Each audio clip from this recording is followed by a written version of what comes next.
Anyway, SIS MELLY wada wenda pa live. So can to come here to do my daddies. SIS MELLY wada wenda pa live.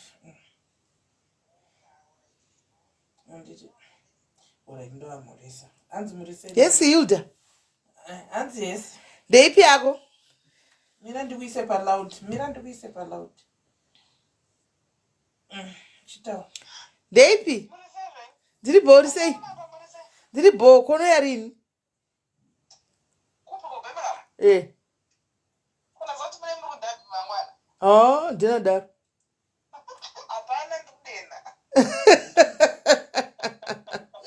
Hapana tiri pois. Kwako, achauya dondowari. Ukaisa mari fyodo yamangwa. Timbori busy chauya asi. Isaka mari fyodo. Mama cha Alamboipa. No problem. Mbona ndo alipo. Tokona kuita drive tikafura nekumba kwako mangwa. Ayo hapana cha ya more than welcome. Ngiri. Ya more than welcome. Masimile ya mata kwa chikafu. Chikafu chepi futu. Tingwa nechika iwe Hilda kakwana.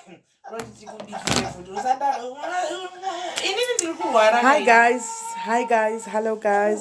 Say guys. Hello guys, Masquera say guys, are you good? Masquera say guys, Masquera say as mauya na roba says. Aiwa tiripo zvedu Crispen, we are here. Tiripo guys. Masquera say happy Friday guys. Here's a Friday. Muri say guys was not on Facebook muchiriko. Kuchando ndiriko kusvika Jesa adona Messi. Kuchando ndo kwandiri. Mazvua mufambise shoko. Kuti kwai SIS MELLY muchando muno ndichitorimo kusvikira ndaine na tena kutonga mazano akusina queen kana prince king kusvikira king ati auya kuzontora negrenade kuchidzokera iko Africa ndiri muno mumazvo asikana ndichona makazi BMK ndep guys mufambise shoko guys kuti SIS MELLY vai ndichirimo for a very long time ndichirimo muno mazvo aka mufambise shoko twaya titi then anzina BMK anzi uye kudeni zondona guys takato kutogara kuti goche kwene ndigere mumba mamainini momo mukadzi andiriko ende ndigere ndiri kuchengetwa aende nditi ende kwekuinda ndo pasina ndakatogara kutsika midzi kuvanga ndidi guys nditi kukwamenini koko ndo kwandiri kuti nasi ndiri kwasisi vangu guys ndiri right muri sei ndigere guys kusvikira ndapedza zvandakafambira kusvika ndapedza zvakarongwa kuno ndozoinda ndigere ende modzi kwai zvokundita hapana ndakatogara mufambise shoko guys ndigere anzi shoko ratofamba asi nditsvagire sponsor ukutsvagawo sponsor anzi ndichauya naGules na BMK. Yes can ris ndiriko guys. Eyes on the prize. Muri kunzwa guys ndoda kuudzai chimwe chinhu paupenyu anditika forget about noise dzinoitwa nembwa. Kune umbwa dzinenge dzichingokura kunzwa kubva dzisingarumi anditi kana waona chaunoda go for it. Put your eyes on the ball. Eyes on the prize. As long as everybody who is doing the thing asiri kucomplaina vanozoziva zvemudzimbabwe dzevanhu kaisati vaziviwo handimaona isusu zvedu zvinenge zvichitoita and our prizes are on the price ndo patiri paprice ndo patiri takatarisa price guys ndinemba guys a very big house South Africa uko nefamily but ndakati ndikutogwadziwa nekugara kudiaspora guys ndisina mhuri yangu but handina choice I have to because the prize, eyes on the price. Ndakapuwa lecture na Suvani Suru. Eyes on the price, guys. Ndakatogara kudai. Izvo zvindiri kumba kwangu zvindichitopuwa coffee netray guys. Ndichitonzi ndokupa here coffee mami. Todai but hey, uda tea. Ndikuda tea taura. taurai mukuda tiere guys but kana guys ndomanya ini ndichiza kuti ndikuronga zvandikuronga kunoku zvozoni eyes on the price antimanzwa saka muudzana kuti SIS MELLY vakangwara zvokuti vakatogara ende musaisa SIS MELLY pachicelebrity please. SIS MELLY is not a celebrity, is a person. Unonzi chine chirungu maita munhu wevanhu. A person's people's person. People's person. Yeah. SIS MELLY is a people's person. Vanozvisa kumacelebrity zvise ikoko ina handisi celebrity ndiri people's person. Ndosaka ndichinda chero dai kuriku muza denda katoya kuno zvandiri kuita zvese izvi denda ndiri mukuku ndadenda katogara mukuku mu. Denda katogara mukuku mu kusvikira zvaita. Ini ndo zvandiri ndiri munhu wevanhu. Pamukuku ndosvika ndotonyatsa kugara kusvika zvandoda zvaita. Kana muri mumamanshoni menyu ndogara imo musvika ndikuda zvaita. Svika mandidzinga. Eyes on the yes, thank you Lynn. Focus. Ndoya tiri kuda. Mukaona vo anzi madrama azare. Madrama ndakuda totozadza rechi4. Ndakuda zadza rechi4 inzwai munhu ari kunonga madrama rudedzi rafa side hanzi ndipei mari. Madrama ratovira rechi4. Guys. Unza imari nditumidzire mangwana. Hanzi ndipei mari nditumidzire. Guys mhuri yangu iri kutondisuwa kumba uko asi ndikoza ti relax imbomirai patience chakuda kudona ndikuvodza ti patience guys patience titondisuwa everyday nditi patience guys relax I will come zvakaoma zvakadaro guys ndirimo ndakambokudza kuti ndakaya ndisina kana hembe chingozvidza kuti ndodai ndoita zvangu ndokunzadzokera ndakambokudza inga ndakaya ndakatadzadza zvangu zvebusiness zvakatotengwa zvikapera kudhara ndikatohodha zvimwe zvechi2 ndakatohodha imwe stock zvozvi chiti handokunzwa dai ndakaya ndisina kana hembe guys ndakatozononga hembe muma abva vatanga kuuya comment section hanzi yes Melly you are right eyes on the ball handi muri admin chekai messenger hanimoona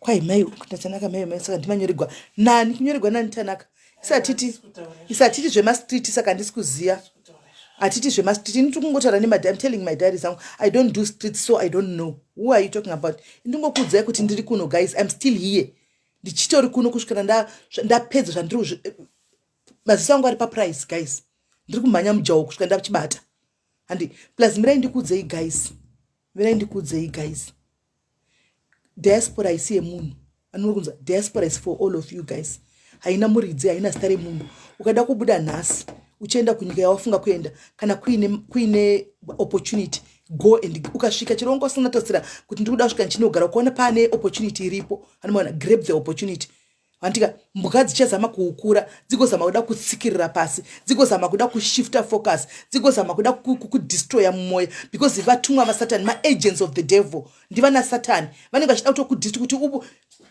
usachinje mira panzvimbo stand still mira gara ipapo kusvikira zvaita gara ipapo kusvikira zvaita gara ipapo handimoona gara ipapo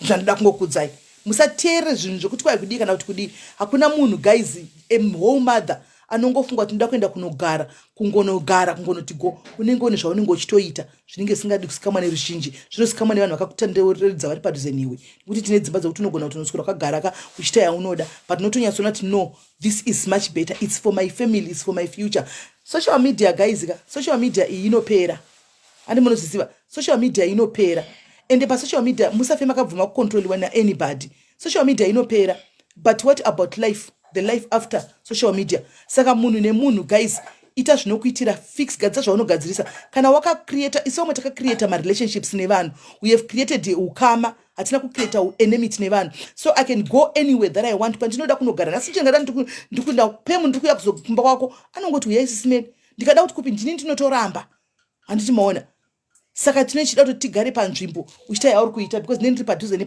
kwandiri nendiri padhuze nezvandiri kuita kwandinogara guys ndiri padhuze nekwandinoenda nchiita zvandoita hanimaona saka kugara kumwe ndozongoenda maweekends handitika kana vakangwara vanobata mupabatisise ipapo tiri vakadza kuti takangwara Satan anotumira vanhu vake isusu seni ndine spirit inodisturba ya onaiwo rudogo anambokumbiraini guys tasai anambokumbiraini ibaileys Remu. Because Benny is good in some sorrow. Maxine, our remu tinoma. Kwanzi na Francisca chero kwangu ya welcome. Yes. Anyway, ndinenge nditori welcome kakawanda ufunge kuti handisi munhu anenge achifambira nyaya dzevanhu. Zvakare handisi munhu anenge achifambira zvinhu zvisina ineni. Antika ini ndiri munhu wevanhu. Ndiri munhu izvozvi like now guys ndikakuudza kuti ndinenge nditori nebhizi. To those who know vari mudiaspora vari kuziva guys. Vari mudiaspora vari kuziva. Andimaona vari kudiaspora. Ndinotori nebhizi yekuti most of the izvozvi ndichipedza zvanei ndichiitawo zviya antika foni yangu haizorori. Guys, inini ndiri munhu wevanhu, handisi munhu wemakuwa, handisi munhu wekutukana nevanhu. Ndofunga ndapinda panapa masikati. My sister here can confirm kuti ndafonegwa nevarume vangani, zvinhu zviri kunetsa. Ukaona panosiona vakoma patafonegwa nevarume pamuna, varume vangani vanogona kufonera munhu wasingasivi. Kushare kuti ndipindai omba mangu zvina zvinomira mushe. Vangani? Vashoma. But ndo patinosvika patasvika. Ndine vanhu timu diaspora, don't worry. Inandika handifambire nyaya dzekumba kwevanhu kana kuti kudini. Anomaona tinofambira tinobatsirana, tinotakurana mutoro. Handi vari kuuya kuseri kumuri kuzviziva tinotakurana musoro. Handi usafe nedambudziko rako, mune depression nestress. Usafe wakanyarara. Ndozati pachenyu hamutrustani because shoko rinobuda zvinozofamba zvinozodini. Antika inini ndiripo. Antika I'm neutral. I don't know you. I don't phone call. We talk. Togadzirisa please. Antika musa destroy dzimba dzenyu. Nezvimwe zvinhu zvinogona kugadzirika. Antika if of course yes kune mama cases ari kuuya ekuti wega uchiudzwa unonyatsa kuti ish apapa andichagoni like unozvitogwadziwa kudza kuti guys but ameno decision ndenyu but zviri kuitika you know kwaita umwe kuti unotaura kuti guys truly speaking if you respect me guys zvinhu zvidiki ngazvigadziriswe guys atina kupinda muno mudiaspora kuzopusta dzimba dzevanhu nditori pamission. I'm on a mission that I was sent by God. Ku Africa kana ku diaspora kana kuti kupi. Mission yangu inini ndeye kubatanidza vanhu. Mission yangu inini ndeye kuenda panenda svika ipapo, panenda fonegwa ipapo, pandinenge ndiri pafoni ipapo chitaura nemunhu, zvinhu zvichitobatsirika na munhu zvichitogadzirika. Anditi mazviona. So that's what I do. So vasiri veklasi yedu guys, vari kumusoro, please my diaries, regai vagare kumusoro. Handimozati ndakudzai ngati dei zvandiri kuita, zvanga zviri kuitwa padhuze nemukuku wokuti pane mudhari padhuze. Ndainogara mumukuku. That's me, munondiziva. Ndinotoburuka kubva kwandinenge ndiri kuenda pasasisasi kunogara mukuku imomo silonge zvandiri kuda. Uri mukuku kamuno. Aziri aiwa muno mukukira. Imi andimoona. Ndinosvika pasasi papo. That's me. Makumona chipinda mumukuku mona ndichidya mumukuku imomo nevamwe handisarudze ndiri munhu wevanhu. Handikwire handizvikwidze bhiza guys. Hanzi I kind of Maya ndinaye kuno kundauya naye Maya is sleeping there. Ndauya naye because baba wake na mai wake vane mashifts ava vanenge vachiita saka inini semunhu aripo kwandauya kwasanga kuti argai ndiuye nacho ndinacho. Handimaona ndinacho. Saka ndiri munhu wevanhu. Hesifunda munhu ndiri munhu wevanhu zvatinenge tichiita izvozvo. Handimaona. So guys nasi Friday that timbosangana timbotaura. Pano is not a negative page guys. And kune vari kutsvaga hondo nenegativity on this page, we are sorry to say hamuzviwani. Antika munoziva kwazvinowanikwa kune chembere dzakakurawo sesu dzisingadi kukura ndokwamunoenda ikoko. Pano atiti izvozvo. Pano tinoita zvakanangana nesu. Anditika tinoita zvinhu tinoita isusu pano hatina nezvakawanda. Right, inzwai munzwe guys, nasi Friday. Antika tinoda kuti timboita ka uyu kedu kaya ke confession ka live kedu ke confession kaya ndoka toda kuti timboita pano. Kanzi yuke shakana shaina ameno vitina ntoziwa I don't know. Andimoona hanzimasho ye undaveko Birmingham. Yes ndaveko.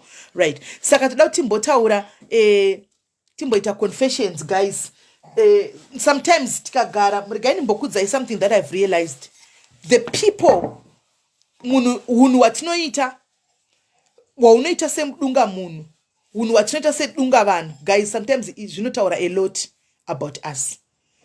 Besides kuti munhu anokuziva zvaunotoita vanhu vakatarisa they can actually see kuti pane zvinhu zviripo, pane ma-issues ari deeper aripo. Handimaona. So zvimwe zvinokonzerwa nekuti tinenge takaviga mukati. We don't talk, we don't share, we don't do anything. Hanzi Nandana, where are you SIS MELLY? Uyai kumba if you're in Birmingham. Ndana nozonibata kuseri. Yes Jenny.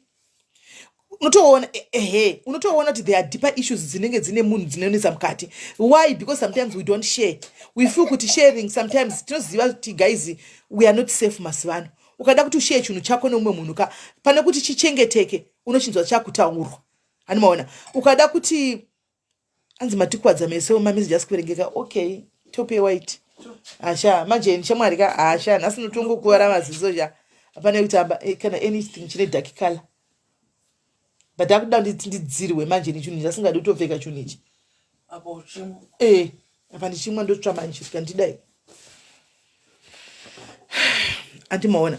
So zvinokonzera nekuti we don't share anything guys, tinotsikirira mukati asi zvakadaro hatipanani mhosva kuti sei usina kutaura because hatichaziviwo kutrusta. Iko zvino nyaya dzevanhu dzakuti kwamuzerere nadzo inogona kutaurwa kubva kusenzwa ribude munhu achitoimba newe iwe waudza munhu in confidence antiona waudza munhu in confidence and then boom zvinhu zvakudi zvakutoitwa pati nazvo munhu anenge ane ma-underlining issues. Thank you Simba anenge anawo. So unhu hwemunhu guys mukangoziva izvozvo kuti zvinhu zvemunhu unhu wamunotoona kuvanhu vakasiyana siyana zvingave inini mukanditarisa kudai so mukandiona munotogona kuona kuti SIS MELLY something is wrong.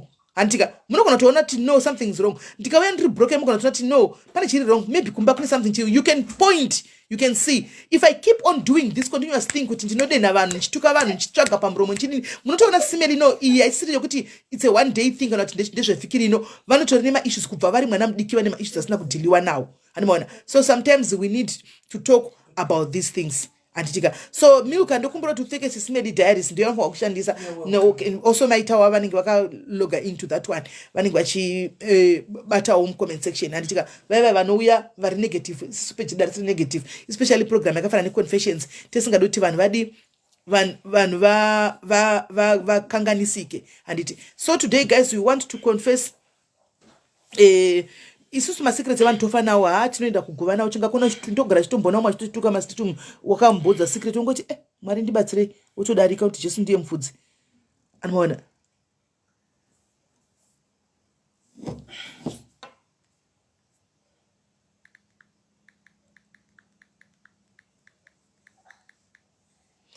Right, saka number to call guys gaindi pin a number so that you start calling and itika 4895837 number yangu haina kuchinja. This is my number yangu haina kuchinja ndiyo number yangu isho number yangu haina kuchinja ndo number yangu guys. Right, ngatinzwei confession indoda kuconfessa ndinoda kutanga kuconfessa maita p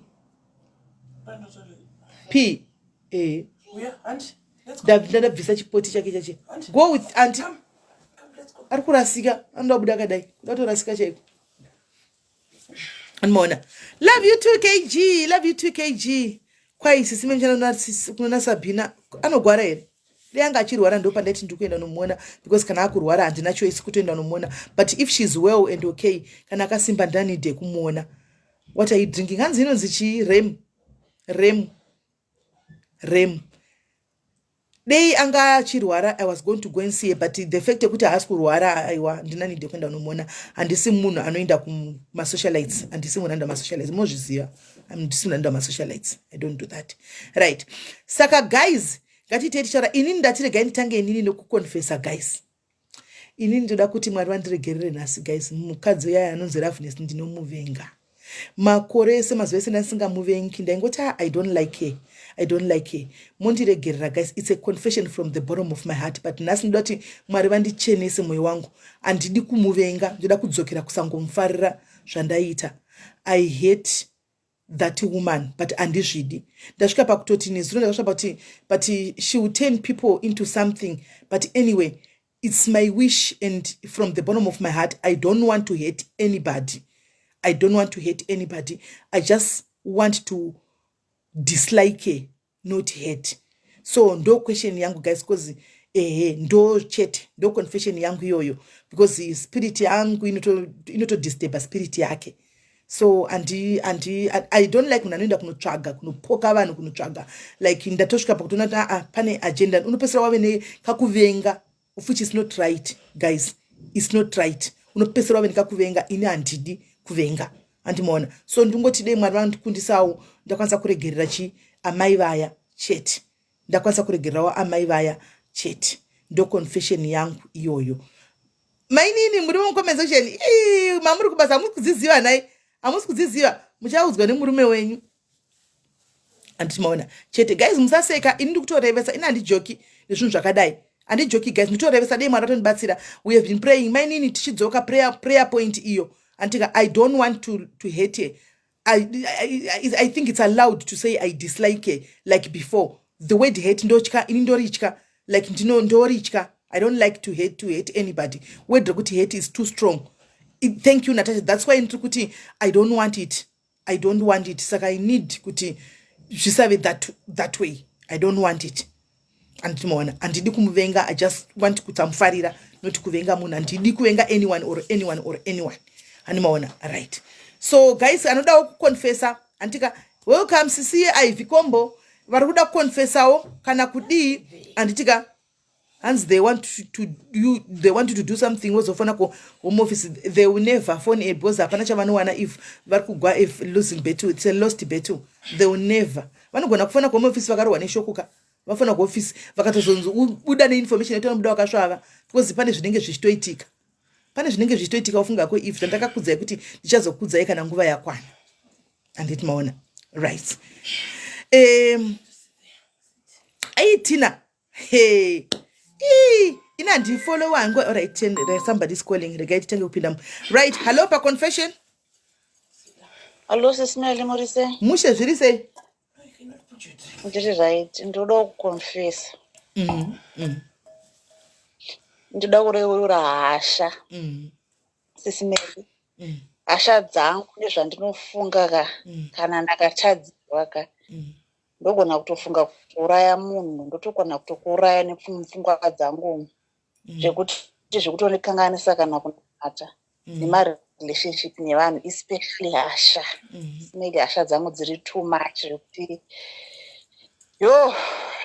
dzakanyanya handidi kukurevera imhima dzakanyanya. I've tried counseling but ndinotoshaya kuti ndodziti I'm not an angry person but ndine hasha SIS MELLY. Hasha dzekutange dzitori demonic I don't know. Saizvezvo zvandiri kufungira bamukuru vangu ava vakaramba sisi vangu hameno kuti patinoonana pachabuda chisvinhu here ndiri munhu ari violent zvekuti SIS MELLY makandona nekabhodhi kangu nevanhu vanonditya nehama dzine mukurumbira but dzinototya kana akaona meseji yangu isina kunaka anything kana kundigumbura vanhu vanotya SIS MELLY. Hasha dzangu dziri kunditadzisa zvakawanda izvezvi ndiri single hapana kana kubuda kana kusveda padhuze neni because wakandikanganisira panhu pachona apaperi musha. Tendai have you ever tried wakambozamawo here kunamata nezvazvo? Because hasha dzako ndedze vanhu vaive kuti zvakuti izvo kuona kuti bankuru uri kutorongera bankuru kuti vakaramba nasisi vako but mareasons ekurambana nowafira ndakatovarongera kuti musi wandosangana navo ndogona kutovamwisa doro ndovasunga makumbo kutombovakidhinepa chaiko. Zvandikuvanzwa kana vakatomboenda kufamily meeting vakati mhuri yese handina ndokurespectai asi ndinotya kukumbura munhu wani maitendai ndovatya kuvakumbura. Tendai ndingati handizivi kuti guys maybe let's have other people to help us. Vamwari kuti deliverance, you need deliverance because demoni ihasha zveshuwa demoni. Tendai mira ndikuudze sorry ndade ndazidedza star yake but it's fine. Tendai vakawanda mira unzwe tendai hasha idemoni.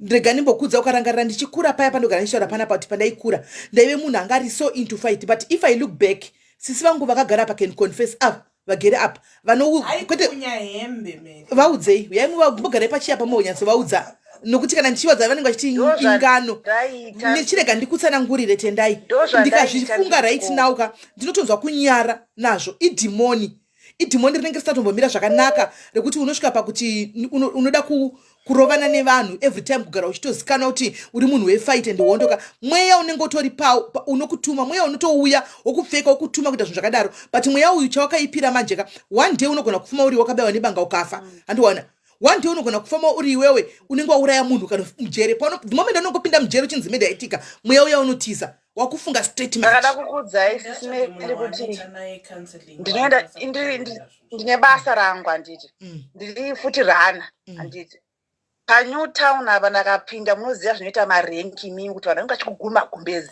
vachikudhonza dhonza inini hapana anondidhonza paNew Town. Mawindi ese vanongoza kuti uya akapinda havanibati hameno sisimeli pane vandakambonetsana nayo so vanhu vese vakamira kuti nzee pamabhazi paya zvokuti ndakapinda kana vakangoziva ngoti ndezvake sezvo zvinanetsana nemurume atumira nekastoma yangu angozoti ambuya handizivi ndingati ndakutongotya but that spirit can take you to your early grave, my sister. That spirit can take you to your early grave. So it's now up to you. Hey, baby. Toast. Toast. Come and give you toast. What do you want? I don't put it you. Wear shoes. I love toast. I'm just gonna try yangu kuti asi kuchechi ndotomboenda kuna madzibaba but help chaicho kuti vanongondipa havana help yavangandipa but uona mningina usatembana namadzibaba anomuona usatemba. Yes, I'm still here, Sarah. Yes, I'm still here for the next many more months to come. I'm still here. Usatembana namadzibaba tendai. Sometimes kune zvinhu zvokuti unoda kuti uzvinamatire iwe wega pachako. Iwe pachako wega ugare pasi uzvinamatire. Iwe kutora, take a step wega, a step up front kuti mwarika nokuti madzibaba akakunamatira iwe usina kuisa chinhu chako kana kuti mwoyo wako pachinhu ichocho andiona azvinyatsobata mushe azvinyatsoita impact. Iwewe be committed. Namata wega. Cry to your God. Chema kuna mwana wako kuti mwarika mweya uyu mweya andizvidi. Indiri kurangara kuti ndasingazvidi. Ndaizozviranga ndapedza kudhindadhindana nevanhu. Ndandega nenda kuti pati ndaitei. Andiwana apa pamwe munhu atokuvara. Pamwe nenda hana yave maoko manzvinzi munhu akuvara papatogwa neambulance. Hauchazivi zvinenge zvichoka kuchipatara kuti chii. Andiwana hazvikupi peace. Ndochokwadi. It will never give you peace. So iwewo pachako namata kuti mwari mweya uyu handiudi. Ramba refuse. Mamwe dzimwe mweya tinoramba tega. Usatembe namuprofita. Usatembe namuprofita. Ende bankuru avaka chitozviudza iko zvino panosangana bankuruka nyaya ndiyasisi vako nyaya isi yako. Handiti usasunge bankuru. Unoita zvinoita tendaika zvinokudedza. Andiwana zvinoita kudedza soka uchivarongera dzino chiti vakaradzisa mwana mai vangu. Enda ndingakaradzisa zvishuwa. Woti ndavapa ndakunosunga makumbo. Ndakunosunga maoko. Woti norwapa munhu agara achida kutofa musiwo ivana vazana havacharwari.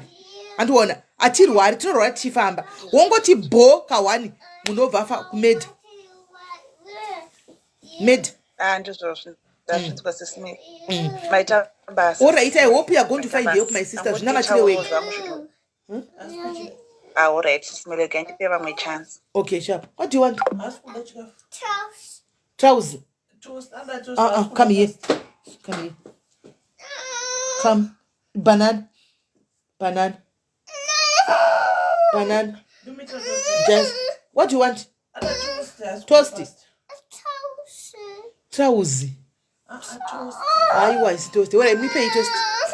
Okay, Auntie's going to give you toast. Banana. Auntie's going to give you toast. Hello? Hello? Yes, so. Like this. Good. Hello, my confessions. Masquerade say. I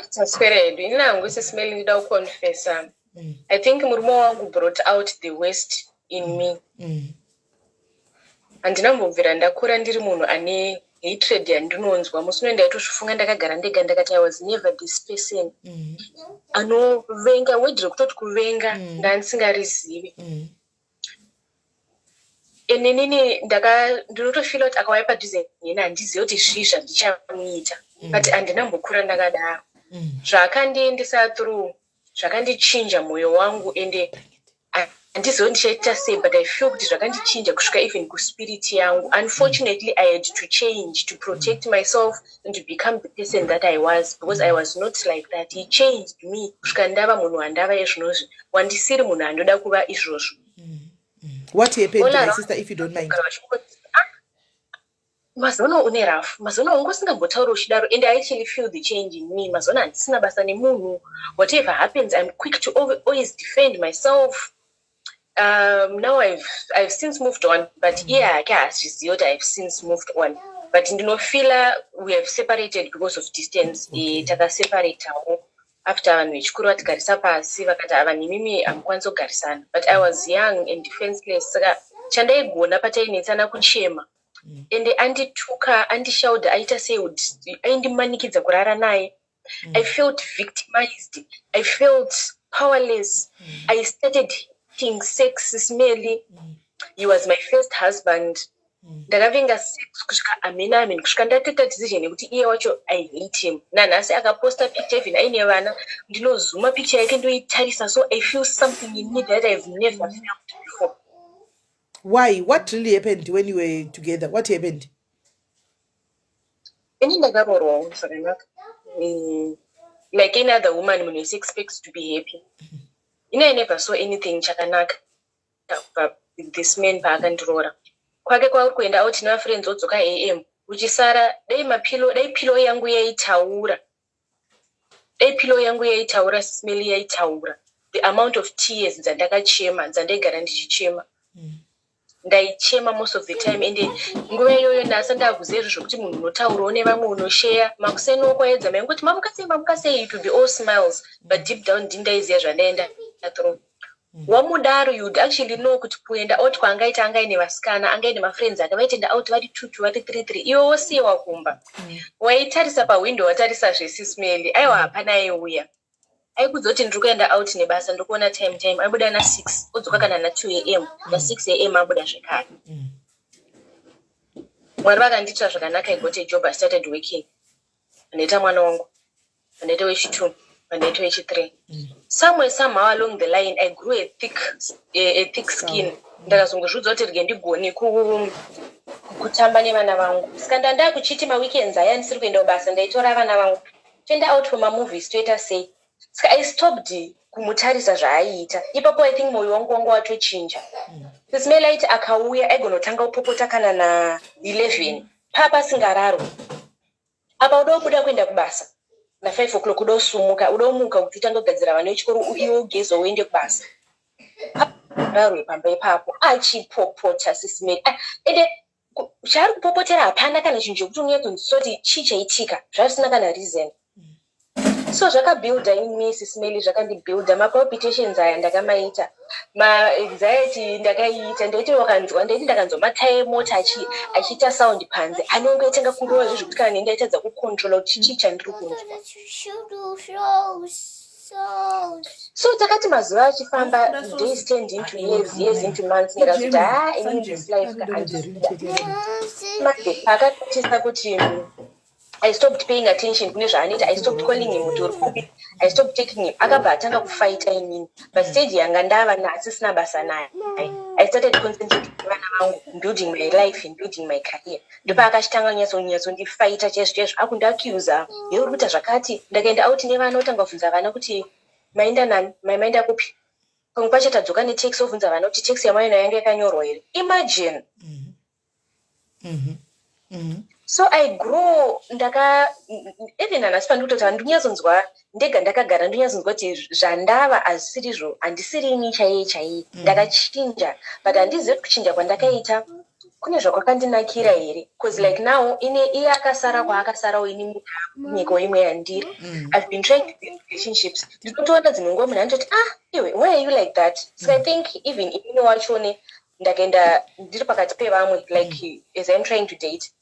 Ndakangofila kuti munhu anenge ada kutaura neni necertain way ndinomhanya kuva defensive. Ende handitodi, ndinokurumidza kutofunga kuti munhu ane zvaada kundiita. But iye wacho ndingoramba chingoti Mwari ndibatsirei. Ari kutry kuti ngatidzokera nei vana. Iye it's a good gesture. Vana vanoda kukura vari mumba iri right. But will you be safe with me, my guy? I don't think so. Na unoziva kuti chii munin'ina wangu, rega ndikutaurire. Do you know kuti most of the women mudzimba umo kana kuti mumarelationship vakachinjwa nevarume? That is a fact yekuti sometimes we don't talk about it, but it's the truth. anditi maona vakadzi vakawanda vakachinjwa nevarume neunhu hunenge uchitwa paipai nevarume mudzimba vakadzi end up vakudevelopa chechi I don't care attitude chechi chero zvazvaita andiwaona because tikazvitaura sometimes varume munopesera mave so defensive kuti but sometimes you don't give attention kuvakadzi venyu sometimes unokoshesa mafriends ako kudarika mukadzi wako zvakuita kuti mukadzi anopesera sure ave neresentment anopesera ave neresentment towards kuvarume and everything andiwaona to the point yekuti when you come back wakadhakwa chero mubedroom machona makutoitwa zvazvo kungonzi chero zvazvaita because wakangodhakwa hapana kuti mukadzi unotamba naye uchimbomucheka nzara uchidini panenge pasina vakadzi vanopesera kudaira rafu because rafu dzinotangwa so zvimwe zvachionaka zvimwe zvachiona varumewo shuwa mugare makazviziva munokonzeresa don't do that my munokonzeresa kuti vakadzi vachinje but my sister now it's now up to you now kuti uda kuramba wakadaro here because you are still young and you are still going to date and you are still going kuendera mberi neupenyu andiwaona so are you going do you want to go ahead as that person wakabuda uri tore munhu mwana wenyu ndikutoda kuchinja sisimeli but problem handichazivi manje kuti ndotangira papi like I'm saying kuti ndikutozvinotisawo nemi kuti there is something wrong but ndochidzokera sei kunova the person I used to be and is it okay if now for me that person handichaziva ndakufila kuti maybe akatora advantage because I was that kind of a person handichazivi but haungava munhu wemarafu kanguva dzese haungava munhu wekuti munhu achingokutaura chinhu watomhanya utonokanda rafu ayo handiti so you need to find utaura nevamwe vanhu tsvaga therapy zvinogona kubatsira kuti ukwanise kubatsirika iwewe because uchapinda muri mwana mudiki uchapinda mune imwe relationship that attitude yaya yekuti unovenga murume inenge yave wakungovenga varume vese andiwaona uchawana murume anenge ari right very nice man anenge achitokuda chakurespecta but uchange uchimuvenga because of zvawakaitwa nomwe munhu ofuchi akufira mhosva dzevamwe. That's true. So it's time for you to decide what you want. Whether kuita say, do you want to change? Do you want to continue being zvauri zvozvizvi? No, I miss the old me. I want the old me. Nini wakudara. I was not like this. I wasn't. The feeling is not good. Ndega ndinotozvitsura kuti inini ndasingazivi zviko zvandava. I lost myself in the way. Somewhere somehow I lost myself. Ndichatangira papi kuzvinonga kuti ndive my old self. I don't know. My people are complaining. Go to auntie. People are saying you're making noise. Go to auntie. Yes. Go to auntie. Go to auntie. Go to auntie. No. Okay, should I take the Uber? Sit here. Sit here. Sit here. Come sit here. Come sit here. Come sit here. Right, Mninongo, thank you very much. I just hope and pray. Kana uchida mnokuzotaura naye ndibate kuseri. Wa find somebody wasingakuziva wasingaziva kuti unokwa South Africa taura naye. Then wotaura nemunhu iye anokubatsira. Kamera, mai anoda kamera. Kamera ndo yanetsa panapa. Thank you Mningina wangu. Thank you. Kamera ndo iri kunetsa pano mwana anoda kamera yeye. Hello pa confessions. Totora here Hoover. Hello. Hello, this is Melly. Did you write Kanjan? Go and take your tissue. No. Go and take your tissue before Auntie Did you write it down? I'm going to bring you over. So what I think, my sister, what's going on? Hands mama wake atisi kumba mai Natali taenda elsewhere. Saka mama wake vari kubasa kumwewo kwavari basa kwawo. Saka hapana.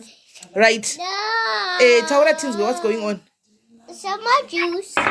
Inini ameno kuti munokwanisa kundibatsira one advice ipi but moyo wangu watosviba. Kusvika pekutoti ndakapedzera ndatozomuendesa kumapurisa. Ndamusungisa. Chii chakaitika? What happened? Sit there. Good boy. Good girl. Murume uyu kubvira nekubvira unoziva kumusha handizivi varume kumusha vane kahunhu kekuti munhu anoti anokuda but achikurova achikutuka achikushaudha achikudrega achikuabhisa achikuita sei pamusoro pazvo munhu obva akudza kuti unomboziva kuti ndinokuda zvekutoti handikone kana kukushaya. Hakuna lavu yakadaro. Hakuna lavu yakadaro. Hakuna lavu yakadaro. Hakuna lavu yakadaro. Ndakaroorwa ndikazara marriage. Ndakaroorwa ndimudiki handamwe murume wandakambobvira ndasangana naye. Murume wangu ndiyeye anenoti makore manga anoziva kuti 20 years tiri tese. but I was staying in a abusive relationship yekuti ndaiabuswa asi ndisingazvioni ende handisi munhu anofarira kushare but ndandisi munhu anofarira kushare but now ine zvinozvi ndakufila like kutoshare kunotondibatsira takazobva kuzimbabwe kutaigara South Africa tikazobva tikazoendawo kunyika kwatiri ike zvinozvi but nobva ndatirega ndiende kwadokta unongoofhiwawo mapepsi ekuti unonoteswa chibereko chako kuti hachina here zvachiri kuita kana zvachiri kuita pakunotariswa pepemba results akauya ari positive ichinzi uri kudhivhelopa HPV saka ndakabva ndarifewa kuhospital hombe ndibva ndaenda kuhospital kuya kwandakanoitwa bioscope ndikatariswa chibereko ichi chinoburiswa kanzi chinyatsotariswa chionekwa ndikatariswa mapictures everything mapictures pandakaona chibereko changu ndakabatikana kutumira even cried tikabvunzwa kuti zvinokonzerwa nei zvikanzi it's a sexual transmitted disease saka mupfungwa dzangu ini ndakanyatsofunga kuti ndiani munhu wandakambokana naye kuzokurumawo saka kureva kuti ndiye akakangondivigira urwere ndiri innocent ndakagara zvangu mumba pamusoro pazvo ndichiabhuswa musoone ngosiya warohwa munhu anodzoka achitoti ndakaurara newe achikupinikidza kugara newe usingadi unotorohonza ndandorara neni ndakakuroora iwe uri mukadzi so inini ndakabatikana asi chandabva kwadokta ndakanzi muona kana uchinguwo chipengo chako chambotambwa nacho zvakadaro you need time yekuti chidzokere paposition upore uri kafi then murume akabva afunga yekuti maybe ndiri kutraya kuenda kure naye handina kurara naye nobva atanga kuita zvekuti anondituka achindishaudha pane vana achindiudza mashoko uri bichi wakachinja unhu wakuitira unhu wechibichi unhu wemasingle mother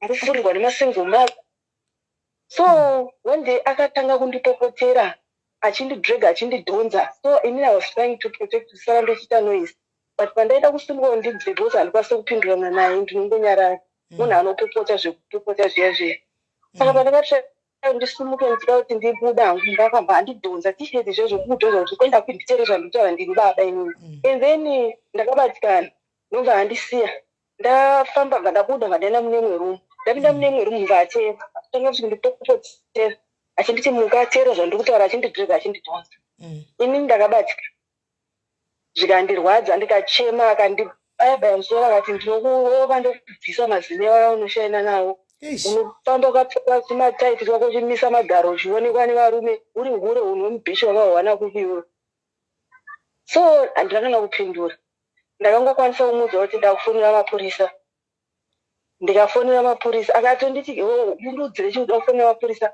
vauda kundirova nobva atoti ora ita ndende kuperekedza kumapurisa kwachona nobva tabuda nobva atotora bheti dzangu nejaketi nobva tabuda vandafonera mapurisa nobva auya akatotorwa akaenda akanoreva kumasales akazodzoka but mwoyo wangu zvisinei kuti nditi ndokwanisa ndimuregerere nezvaakandiita nezvandaveri handizivi because chibereko changu chinogona kudhivhelopa cancer yandisina mvura ndakatsvaga inini shame but now how would you feel kugara nemunhu wanenge uchindikuvenga unenge wakutarisa vana unenge wakufunga vana wakutarisa vana kuti saka ndoita sei pamwe panomboti ndagona ndaita good decision munhu ngaenda anoswera kumuchitokisi kuti kana ndosiyana naye but at the same time futi unenge wakurwadzira futi kuti vana like ipapo pavakatoenda vana vangu vakasara vachichena right pakaipa pakaipa but you can't become in a loveless marriage just because you are staying there for the sake of kids. Come, my sister, you and the husband are both in the diaspora. You can just go and because as it is right now, it's very dangerous. If you look at your husband, you not feel a resentment, hatred, kutomuvenga, and that's not okay. That's not okay. Even mapurisa kwachona mapurisa pavakauya vakatoti uda kuopena kesi against him. Ndikati no, he's a good father to my children. Handisida kuti ndiopene kesi. Pandinoda kuti bedzi angodzidziswa chinombonzi rudo chigo rudo kurova mukadzi rudo here kutuka kudhireka mukadzi rudo here but manje neeji iyoyo iye munhu akatorora kuti achadzidziswa rudo nani achagona kudzidziswa rudo akateedzera here I think inini kwachona kwava kutopererwa nekutofunga kuti ndofunga chii zvokuti dai ndakambofunga mumwe pandakatofuna kusa ndatofunga kuti ngazviende but pavakazoenda kupolisi kwachona mapurisa akandifonera akati do you feel safe kuti murume wako adzoke kumba? Is he a good father? Is he controlling you? Are you afraid of him? Kwauri ari right here haasi kukurova here hasati akambokurova here hasati akambokutuka here ndakutotya ndakungoti zvese zvo zvasa zvakamboitira zvatongotanga iko zvinozvi because I was trying to protect him. But iwo manje according to his statement raakanotaura kumapurisa kwachona ikoko moziva kuti murume kuzimbabwe anenge vasingazive munhu achati ndakaroora mukadzi wangu ndinofanira kuti ndimudze zvekuita okuchi mutemo muno munotaura kuti munhu ane full capacity haadhisaidhirwe zvekuita. Saka inini kusaidzi wangu ndienda kuti wange ndiri kunyepera mapurisa iye kusaidzi kwake achizamabwe ari kujustifya kuti ari kuita zvinhu zviri right asi zviri wrong.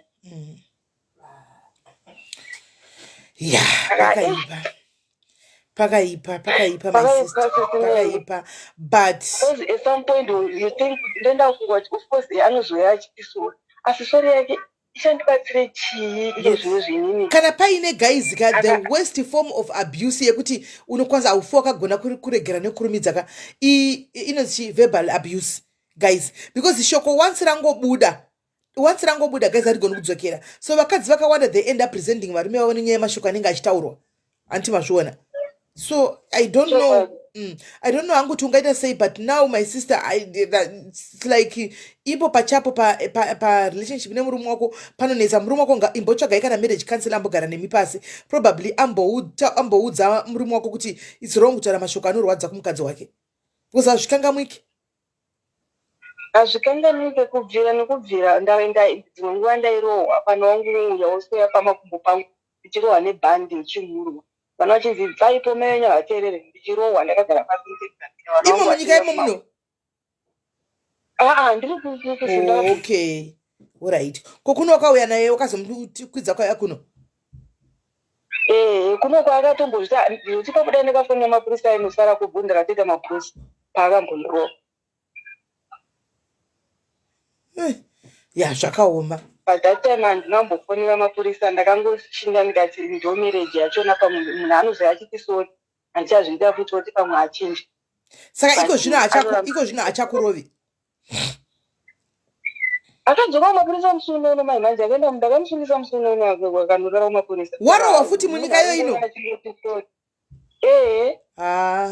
Guys, me I don't know. Andigoni kupa advice munhu kuti dai kana to die, but let's hear from others.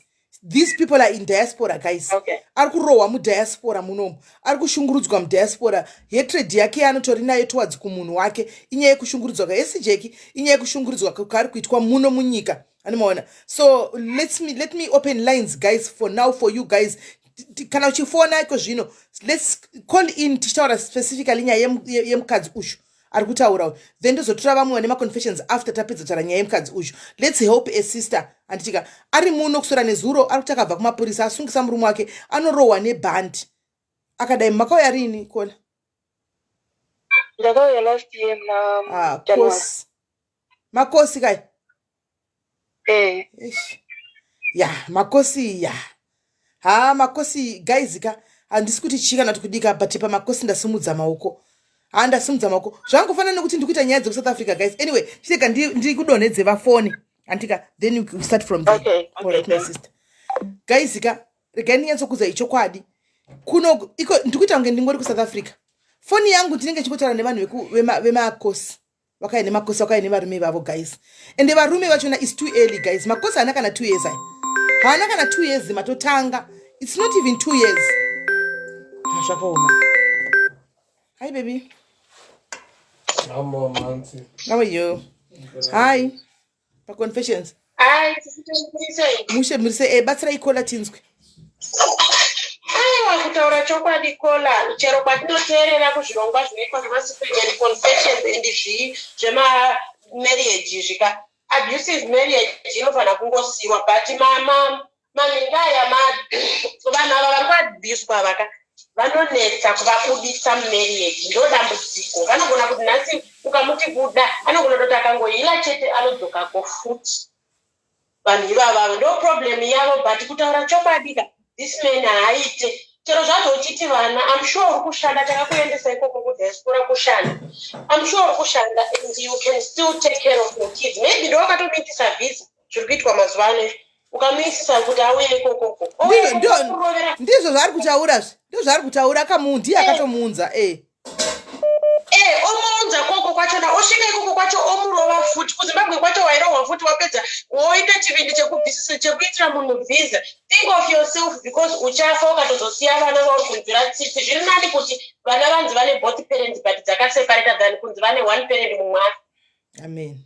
Right.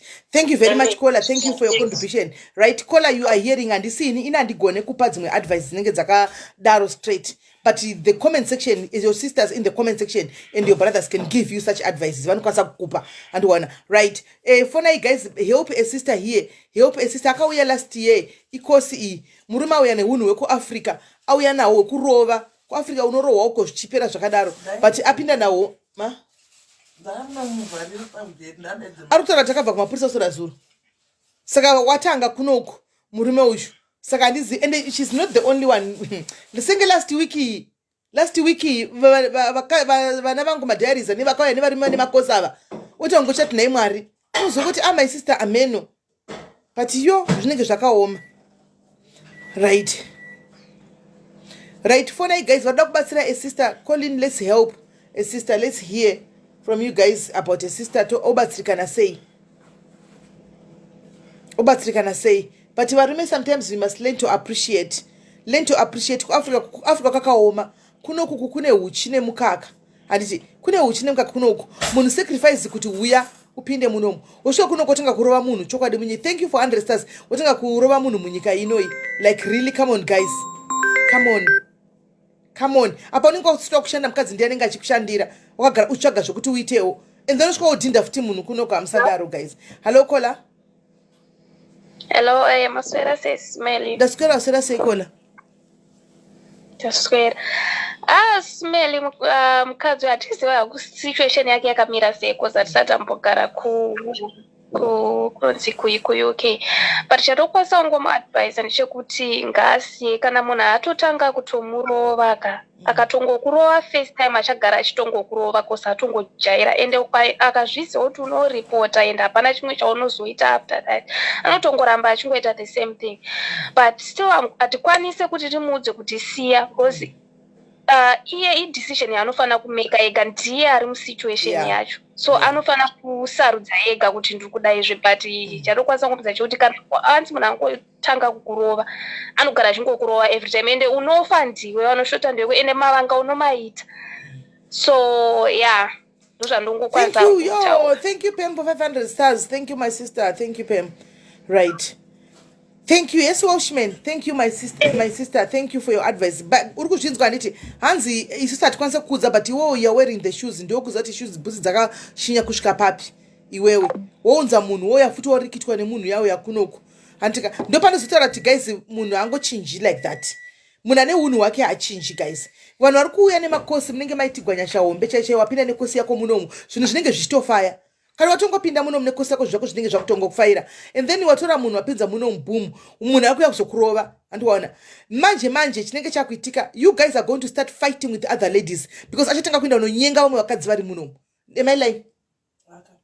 Andiwaona uchapesera iwewe wati unenge wakurwadza kuti ndakaunza munhu kunoko boom guys atiri kunyepera ndakudza ichokwadi kune shortage yevarume then murume wako anobva atanga kuzula wakutozorovana nevanhu muno mautozodhipotwa uri iwe iye autozosara andimaona.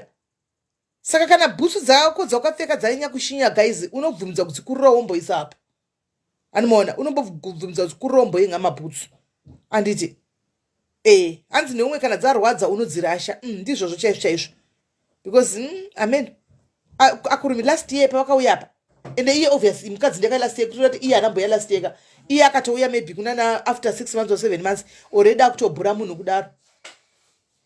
That's not right. That's not right. That's not right.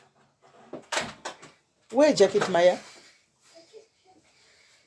That's not nice. Right. Hameno varpoera vamwada kufona neconfessions dzavo guys. Somebody vane confessions dzavo fona itinzwe. Vamwane confessions dzavo fona itinzwe.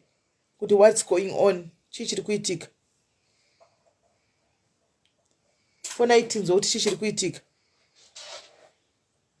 Thank you, thank you, Jenny Utebonda. Thank you, my sister. Thank you for 1,000 stars.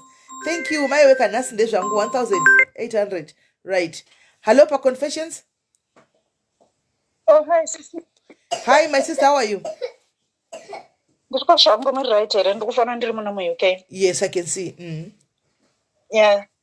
Ndoda kutaura panyaya yemusikana uyu asisa vari kuti vari kurohwa nemurume ukaona musingasagoni kutaurirana nemuromo makusvitsana pamaoko hapasisina love ende vanhu vakawanda munomu vari kuurayana as we are aware of that. Ngasiyane naye because upenyu hwake nevana vake ndo hunotokosha ende zvapatori nepolice record apa ngaatogara akatonyora pasi zvinhu zvake kutoti in case chero vakazoenda kumusha. I think murume uyo uti kana vazomboenda kumusha achanonyatsomurova zvokusiya mukuvadza kana kumuuraya. Saka zvapatori nemaissues akadai anotogona kutoti kana iyo COS yake yapera she can still claim asylum under victimization nemunhengi zvese izvozvo. Ngasiyane naye, it's not worth living. He's not worth living for. Right. Ngasiyane murume uyu haana kana nebasa rese. Okay. Kana kutomudhipotesa murume wacho adzoserwe kumusha futi. Right. You caller, I hope you are listening. Antika wakateerera hanzi pane zvakawanda zvokuti uite panopera COS yako you can claim asylum oro munogona kuti munhu adzokere kuAfrica because muno munyika muno izvozvo zvinhu izvo zvazviitwe. Antiri kuzvinzwa. Ngatomudhipotesa because unofa uchisiya vana vako. Ukaona makutosvitsana pamaoko musingasagoni kutaurirana nemurume nemuromo hapasisina love. Hapasisina love chose. Many people have died on the hands of men in this country. Many women have died. Right. Thank you very much, my sister, for your proper advice. Thank you very much.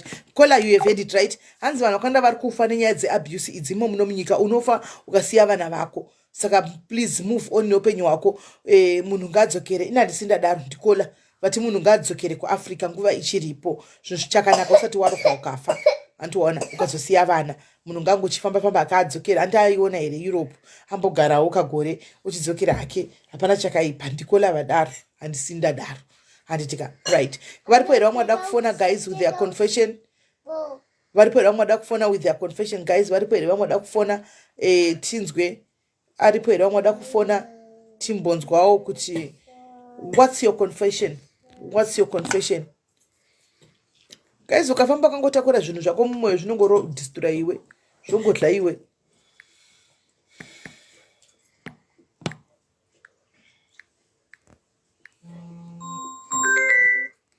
Hi, Kola, pa confession? Hello? Yes, Kola, how are you? Hello, SIS MELLY? Yes, zviri sei? Mweshe muri sei? Tiri right. Ini ndine nyaya yangu anozoti zit confession oro kuti kuda kuti zvinhu zvibude mumwoyo mangu. Ndo confession yacho izvo kutoti zvibude koko. Taura tinzwe. SIS MELLY, ini confession yangu ndeyekuti mwoyo wangu unorwadza pamusoro pemuningi wangu, baba vangu. Ungoti ndese nganditi hama dzangu.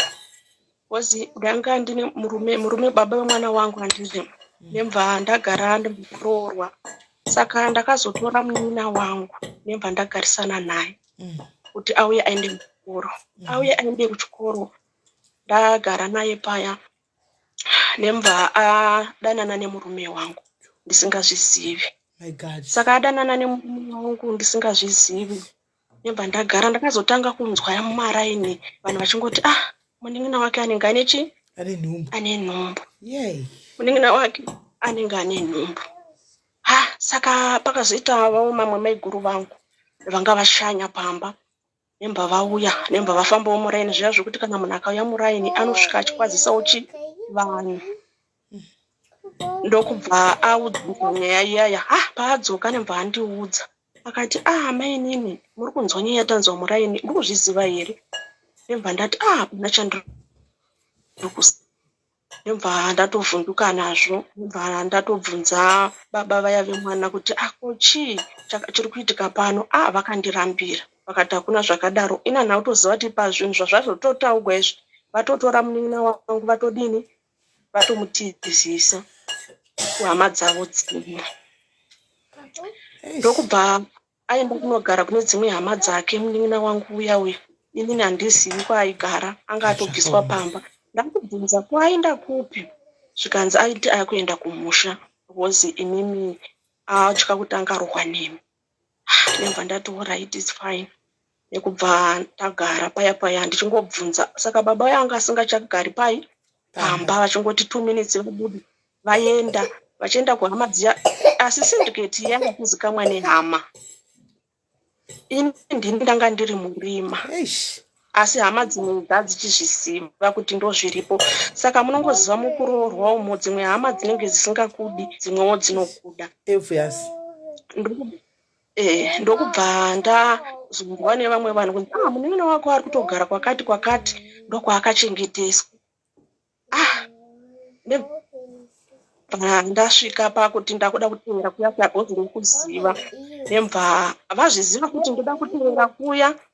Ndobva vazosvika paya pakuti murume wangu inini akazosimuka akaenda kumusha kwedu. Aenda kumusha kwedu inini ndasingazvizivi. Ndobva aenda kuvabereki vangu. Ndobva anoti kuvabereki vangu, ndauya nenyaya yangu iyi. Nyaya yangu inoti ini ndakawirirana nemukadzi wangu. Titore munini tigarisane pamwe chete. Zvese izvozvo ndasingazvizivi. Ndobva atodzoka. Ndobva atipira mainini vaya kuti ndodhira takutotaura kuti vabereki musagwadziwa nazvo.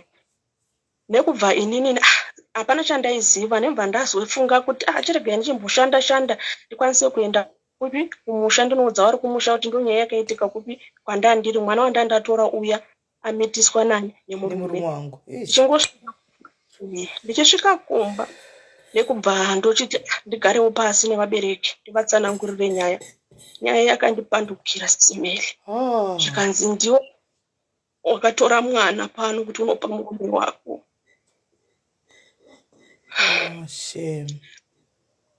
Watora mwana wako kuti unopa murume wako, nokuti murume wako akatobva papi pano akatiudza. Ndakabatikana sisimeli, handidi kunyepa. Ndakabatikana ndasingachazivi. Saka wanichaudza futi ndiani, wanichataurira nyaya iyi ndiani. Ndobva ndati gare pamba paya. Ndakutoona kuti inini ndindatova nemhosva. Ndobva ndadzokera. Zvikanzi munotongonogara because iwe ndowakamutora. Murume wako akaya akatotaura kuti iwe ndowakati torai mwana mogarisana pamwe chete. Ndobva ndaona kuti choice handina, is better ndidzokere kupi kumba. Ndanga ndine mwana mucheche. Ndobva ndangodzokera. Ndobva ndanogara paya. Saka vaona kuti tonoudza vabereki nevabereki ava vabvumirana. Ndokubva mainini vaya ndatowana vakugara pamba pamwene. Vagara pamba pamwene. Saka ndaiva nehasha dzakanyanya dzekuti ndinorwadziwa. Ndobva rimwe zuva ndobva ndaenda kupamba pamwene paya. Asi chinhu chaaita murume aitya kuti anorara uku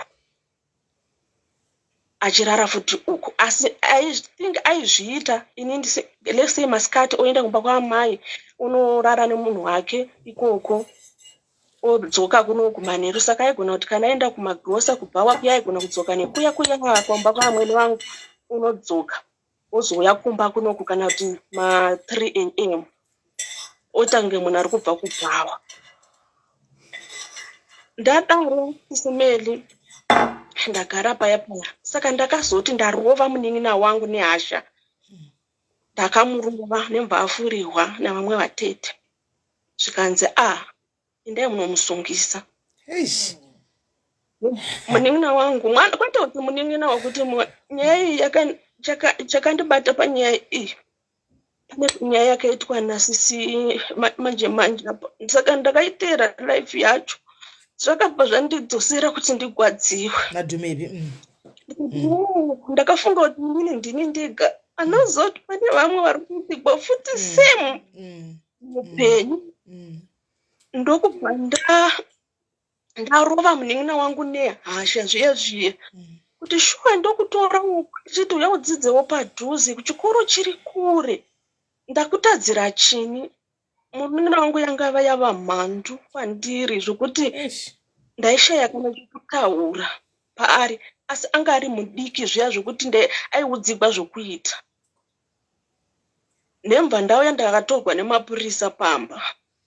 Nemva ndanogariswa kumapurisa. Zvikanzi mai matova musungwa. Wozi marova chi? Marova munhu. Nemva ndagara kuuya kumukwanda ndasungwa kumapurisa. Ndokubva pazongoita munda ndichingochema manje. Ndichingochema. Nemwe mupurisa nemva azoti muyambuya chiuyai mumbotaura nyaya yenyu tinatsokuinzwisisa. Chii chamunoita basa rekuti murova munhu? Kutema haubvume kuti munhu arowe. Ndokubva ndavatsanangurira ndikati munoziva kuti chii? Munhu ari kundisungisa mwana wamai vangu nababa vangu. Nenhau yekuti ndakamutora kumusha kuti ndigare naye. Ndagara naye aende kuchikoro. Saka ndinombosvika akanditadza kutaura ndinogwadziwa nemurume tikanetsana paya anondirova. Murume aindirova sometimes. Yese akanzwa kuti ndanetsana namai nini aiuya ondirova. Saka ini ndoita hasha ndonorova aniwo munin'ina wangu. Nemva mumwe mupurisa akandinzwisisa mupurisa yaiba uzi ndaifanirwa kuenda kukoti iri mhandi. Nemva vati ambuya takukuti mudzokere kumba. Asi mukazvipa mafuti mutema wabvuma kuti murove chi? Murove munhu. Nokubva ndadzoka. Nemva ndaenda kumba paya nemva ndateedza rodi. Murume anga asingazvizivi kuti munhu atofurirwa nana vamwe vana vatete kuti ndaunosungisani munhu. Nemva ndateera murume kwanga aenda kumagrosa kuya. Nemva ndanoti ime makarongana kuti mundisungise. Murume uya nemva ati ndinamboti usungwe ini ndikati ndikutobva kumapurisa ndakasungwa nenyaya yekuti ndarowa mai nini. Saka mapurisa azondiregedza akati ende munodini munotaurirana kumba asi musacharova chi? Musacharova munhu. Saka SIS MELLY nyaya iyoyo inondirwadza. Saka vabereki vangu inini chinoita kuti ndirwadziwe both sides ndichekuti vakandivanzira. Nemva uya aona kuti ndatopara mhosva. Nemva atengesa stand yangu inini ndisingazivi kuti amhanya kunoripa mhosva kupi? Kumusha kwenyu. Musha asi inini anga asina kundibvisira kana chi? Kana sendi. Zvakaoma. Kana sendi. Nemva atengesa stand yangu yandakagobora. Yanga iri stand dzekumusha dziya. Musafunga kuti mari yakawanda zveyaya ino yakatengeswa yanga iri 300. Stand dzekumusha dziya unokwanisa kungotengesera munhu dzekumusha dziya. Ndozvakaitika ipapo. Nemva vatoona mari. Vaenda kuvabereki vangu. Vabereki vangu vakandivanzira kuti munhu auya akabvisa mari. SIS MELLY. Kola makanyitadzirana chini vabereki vako? Handina chandakavatabvira. Kana nanhasi ndoti ndikazvifunga handikwanisi kudza hama nenyaya yangu iyi.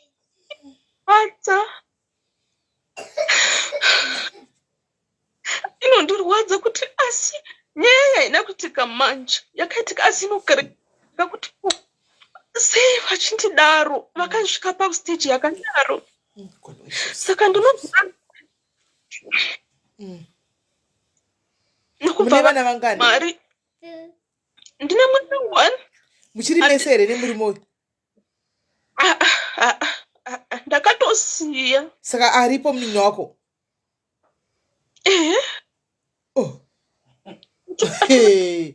Ave nevana vangani? Vangani? 4. Wow. Saka pamunoenda kumafamily gatherings muri kusangana murume wako nemunin'ina wako newe? pakangoya kahwani paiva paita nhamo yanga yaita asi hatisinganzosangana muninga wangu saka manje ndobagadzirisa sei because pandinosvika pamba kana aripo handisi handikwanisi kuti nditi kune munhu chakati ndongosiya zvakadaro ndotarisa ndonyarara asi mwoyo mangu munenge muchirwadza kuti saka munhu arikutobva kuna baba vemwana wangu uyu ende hauna kuramba murume. It's not like wakaramba murume kana kuti makadii asi kuti wakatobva because munin'ina ndiye auya even way zvinani kubviswa neumwe munhu kwete nemunin'ina. ndakatoona kuti magariro acho ndanda kuita bhozi hama dzacho dzanga dzakusaidhira mainini vamwe amongoziva mwana ngoti mainini vagare pamba paya ndokubva hangu ndozoti it's better ndinoshanda nembva saka ndaishanda hangu marara ndaishanda nembva ndazokwanisa kutora pasi kusvika ndauya muno mandiri muno saka chinhu chandinatsokuti nyaya yacho kutangire payakatangira aiwa kwayakatangira ikoko ndokubva ndazoti murume adaro manje muri kunzwa ndabva pamba paya ndabva pamba ndaenda kuHarare ndanotsvaga ngu basa rangu nakutotanga kushanda madhumba wangu kwanise mwana ndakasiya ikoko because ndasina choice because kwakuisa mwana ndansina because andini maona kuti kumba vatambira mari yeuyu vari kutomutora futi semukwasha wavo ini mwana wangu vakamuramba ndakumbira kuti mwana auye agare pamba ndikwanise kushanda vakati mwana agare kumba kwababa vake ngogara ikoko ndati anoshanda basa rangu ndikashanda ndakangoita 3 months ndichishanda nembva ndatora passport rangu saka baba vaiudzwa nevamwe muHarare kuti mukadzi wako uchambomuda mukadzi wako achinji ndokubva aona kuti handiti muri kuziya ikoko andifonera andachinjia nokubva andifonera akati uyai izvezvi mwana aripiwa muri kunzwa ndezvarini zvikona ndiri kuenda nenyaya right urinzwa here baba akafunda ukanzi uyai kuno mwana wenyu aripiwa zvatova netime kukanzi munoita basa rekushanda munoda zvemari kudarika mwana wakabereka iwewe mwana wako arepiwa izvozvi tinofanirwa kusangana kukoti bhozi munhu wacho abatiwa saka isusu tinokoti nemwana ndakabva ndangotetamuka kusinzini kati titsvaira vana madhumbu mutsvairo zvese ndichidonhera pasi laki munhu wandaishandira anga aripo nembva handichii ndikati dairai foni nembva vadaira foni vaya vakutotaura nyaya yavo nembva ndishandira pana kamuchakuri ndakutokuperekedzai kuti munokwira muende nembva ndakwira ndichiti ndiri kuenda munhu aita communication mava papi ndava pakati mava papi ndava pakati mava papi ndava pakati ndakuda pekuti ndakuda kudarika kumusha kwavo handiti dzaiva nhema kusimeli muri kunzwa dzadziri nhema idzi munhu anga audza vari pamba kuti anzwa kuti mukadzi ava bro atsvukira ari muHarare ari kushanda zvikandoda kumudzosa pano muda kumuona here mangwana kuti anosvika pano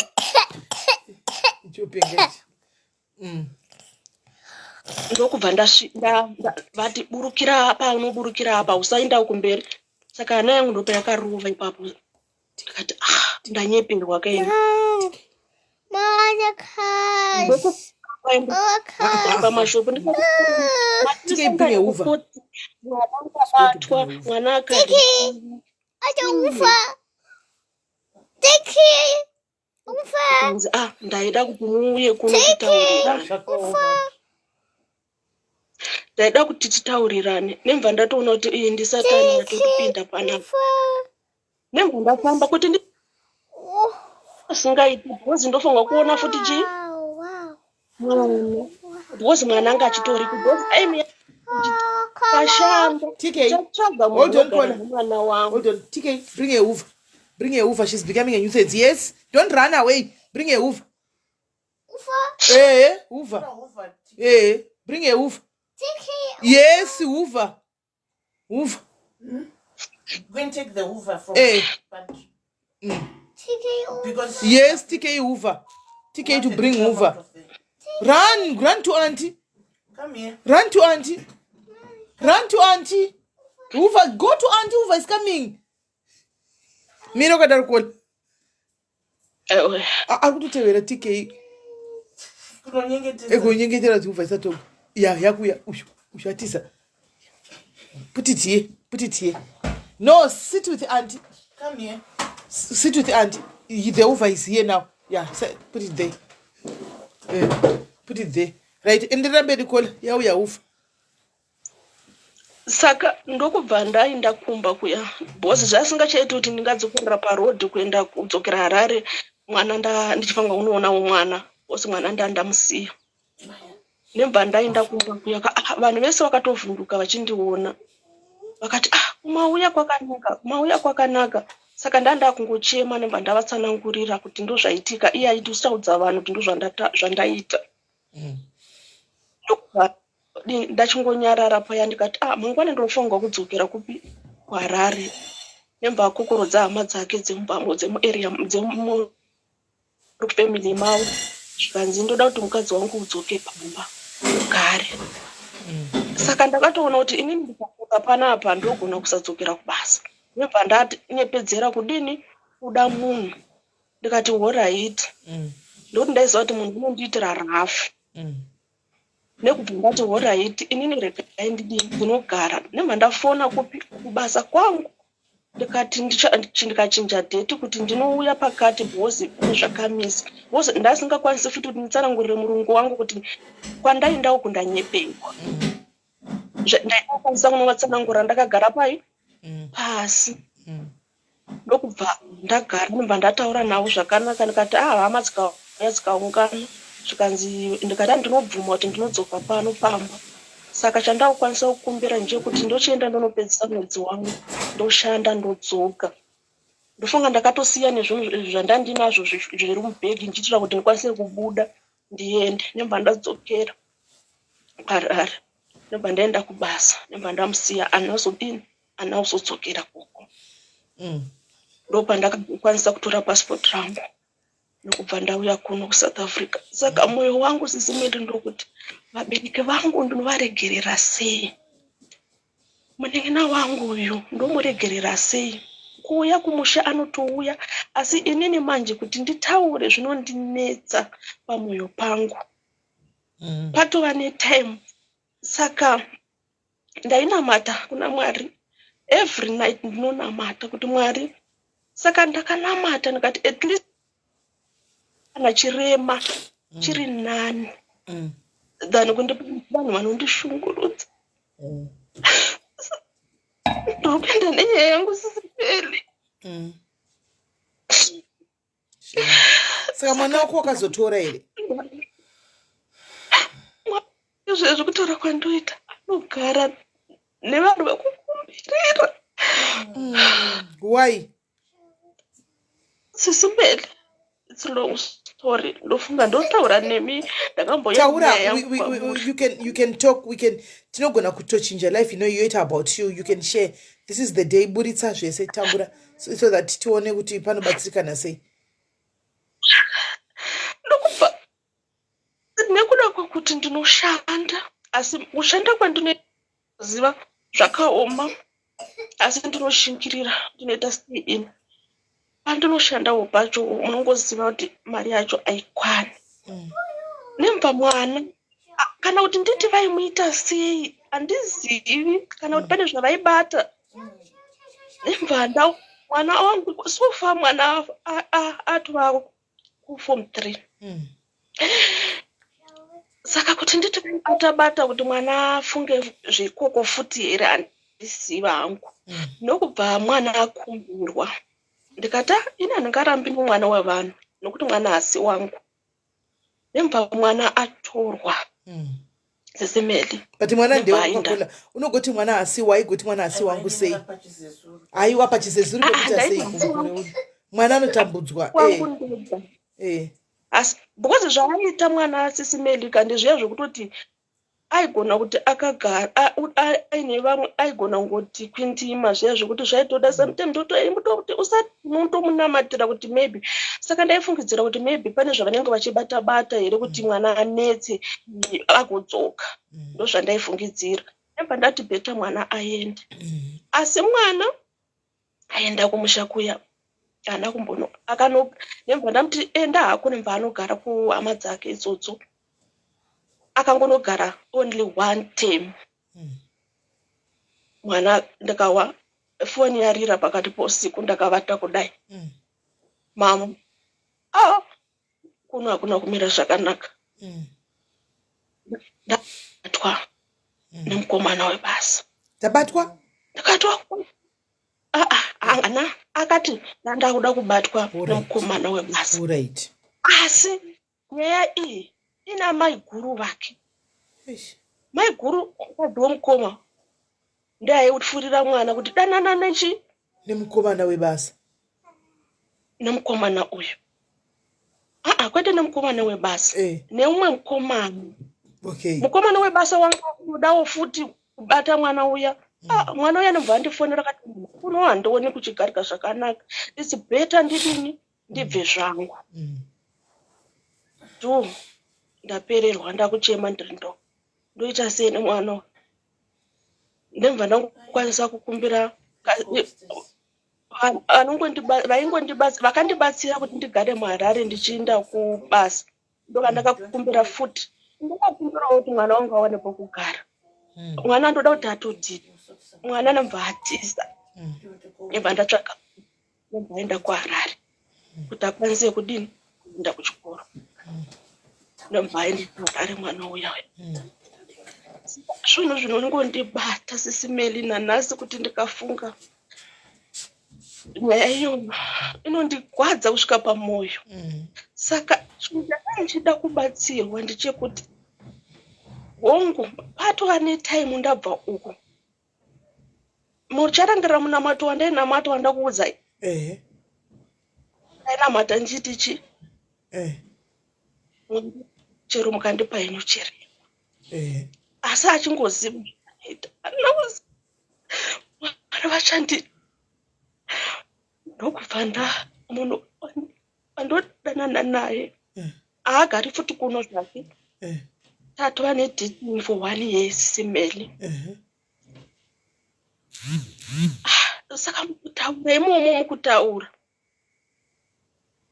nemva ndati ini ndofarira munhu anotaura upenyu hwake pahwakatangira kusvika wakamira sei ndopandakazozivawo kuti mumwe wangu akasanganawo neproblem akapinda mudepression nekudawo kwemukadzi wake mukadzi wake ininiwo yangu yemurume wangu nemva anditsanangurira saka munhu wangu ari mudepression kudaro akabva ata stroke sisimeli nemba stroke mungu ndoti saka naye advice yandiri kuda ndeyekuti saka ata kuti ndiwane munhu anenge akadaro handidi kunyeperai pana Mwari ndinomuda because tinotaurirana handina problem naye kubva pagore rese ratinotaura zvakanaka tinoita sei asi ndikuda kubatsirwa kuti zvinoita here ndizvo here zvandakanamatira kuti chinipai bosi akatoremara depression kuremara here kola akastroka zve handiti kana munhu Okay. akastroka Anti wakakumbira here kola tichero wakaremara. Mwari wakakupaka zvakakumbira naikola. Inga mwari munamato yedu tinoti anzi mwari vanotipa vanopa mumwe nemumwe chaunokumbira ndosaka uchinzi be careful of what you ask for. Wakakumbira kuti mwari ndipei chero akaremara ukapiwa munhu akastroka kawo. Asi munhu akastroka munhu. Kwete kuti handimudi zvesimeni. Ndinomuda. Akaremara zvokuti afambe. Kufamba anofamba. Saka akaremara zvekuti anofamba chienda kubasa. Anoenda kubasa. Ndezvongokiya hake anongotengesa asi igumbo riya handimoziva munhu akastroka anofamba sei. Ukachizviwa gumbo. Exactly. Ndozvaanoita. Okay. Izvo zvinochitonza gumbo. Ringori gumbo chete rakastroka neroko. Ariko agona gumbo chete. Kola chiwest ito right aiwa jola akune munhu wako zvebasa re. As long as west chishanda hapana chakaipa. Asi help yako chaiyo yauri kunyatsoda iwewe before pamurume uyu uri kuda help yemwana ari kumaraini uyu. Help pamwana ari kumaraini uyu. Nokuti mwana ari kumaraini iwe wakutofunga zvokuita zvowana munhu wako uyu wakutoita zvemurudo nemunhu wako kuti move on. Ko mwana uyu ari kumaraini zvozodii? Ndosaka ndichiti ndinototya kana kuti ndoona sekuti ipapa munhu uyu anogona kuti ndoda kukuroora kana kuti kudini ndikaita ndamutsvinyira pamwe anenge achifunga kuti pamwe nekuda kwekuti ndakadai asi chimwe mwoyo wangu unofunga mwana wangu. Ngatimbomira zvouyu kuzviwa gumboyu. Ngatimbotanga pamwana kona. Nyaya hombe iri pamwana. Mwana ari kugara kumaraini, right? Mwana akambobva kwamaiguru yake uko achiti ndaida batwa nemukoma nemombe. Akaenda kola akaenda pana pamaraini pawakamutsvagira. Saka uri kufunga kuti ari safe here kuvanhu kwamaiguru aida kubatwa. Handi kwaari uku mwana ari safe here. Hatifunga kutanga kutsvaga nyaya yekuti mwana oita sei here. Then usati waita zveuyu then uyu mozojola henyu atagara aripo muri kudanana kudharaka. But iko zvino your main focus should be pamwana. Because mwana ave form 3 mwana musikana for that matter. Mwana form 3. Because pamwana wangu pfungwa dzangu inini pamwana. Munhu ari kufona uyo ane nyaya ndi I'll call you back. Munhu ari kufona uyo ndozati une nyaya yako I'll call you back. Let me call you back after this caller. Then totanga newe. Inyaya kuti zvinhu zvakaoma. Ndaitoda zvokuti ndinge ndine mwana wangu bosi paeji yaaveri. Ndototya kushanda kwako kuti ndikaenda kuZimbabwe ndonotangira papi. Aiwa kola. Because saka apa maraini marugara nani chaiko.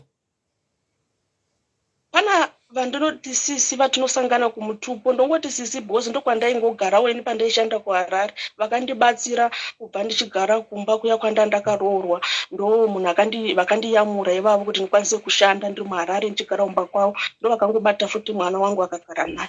So agere sei mwana wako ikoko? Iye anoti ari right. Ndozvaanotaura? Ndozvaanotaura. Iyo pawakaona mwana uyo ari right here? Ine kubva pabva kwamaiguru handina kumuona nekuti ini ndiri kunoku. Akabva rini mwana? Asi ndozvokutaura akabva holiday yatabva ndopaakabva. Alright.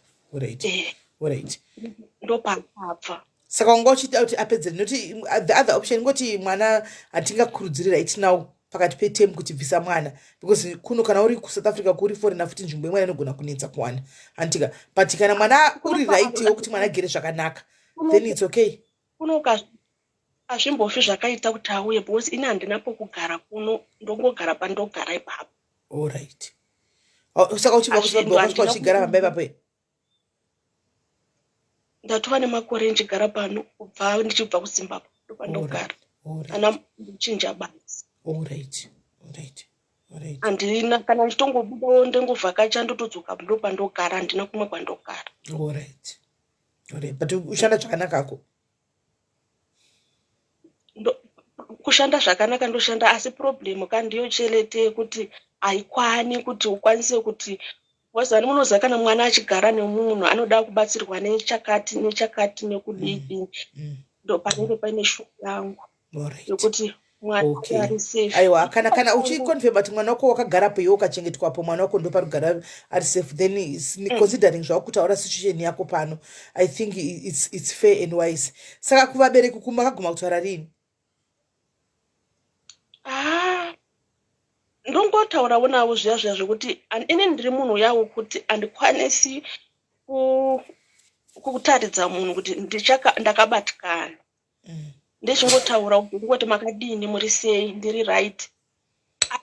Problem yavanotoita kwandiri futi ndiye kuti ini ndensina nditi asi vanotokomplain kuti inini nekuti handina murume. Vane varume havakomplaini. Saka inini mwoyo mangu ndini kuti vanode kukumbira kumukwasha wavo asi handizokwanisa hangu kududza mashoko iwawo, ndinongonyarara. Koni mwana wako hamutotaudzani? Nemunin'ina wako hamutotaudzani? Kana auya pamba ndotaura naye zvekumhorosana, asi inini zviri mumwoyo mangu. Kana auyawo pamba ndikasanganidzana naye ari pamba, kana because haakaripuka pamba ndikasanganidzanawo naye, ndo pane nyaya. Saka zvinhu zvinongondibata pamwoyo pangu kuti handizivi kuti ndozvifambisa sei. Right. No, haiwa, tukunzwisisa kola. But nyaya iripo edu pamwana ndo pana worried hysteric. Pavabereki apa paka ndokuti right now kada kuti futi unovagadzika pasi pane zvimutemo zvekuzimbabwe sina basa zvinongoitwa unzwa kuti gadza dare wazoti didi panotinetsei. I guess the best shot right now kola is for you to just pray for the spirit of forgiveness for your parents but now wotamba wakachenjera anditika wotamba wakachenjera namata kuti nokuti ukafamba ukatakura chigumbo chacho mukati memwoyo wako chinodestroy iwewe. Saka just to set yourself free varegerere antika, but wanamata wavaregerera kana kuchinzwa usamanikidza kuregerera and because it takes time to forgive.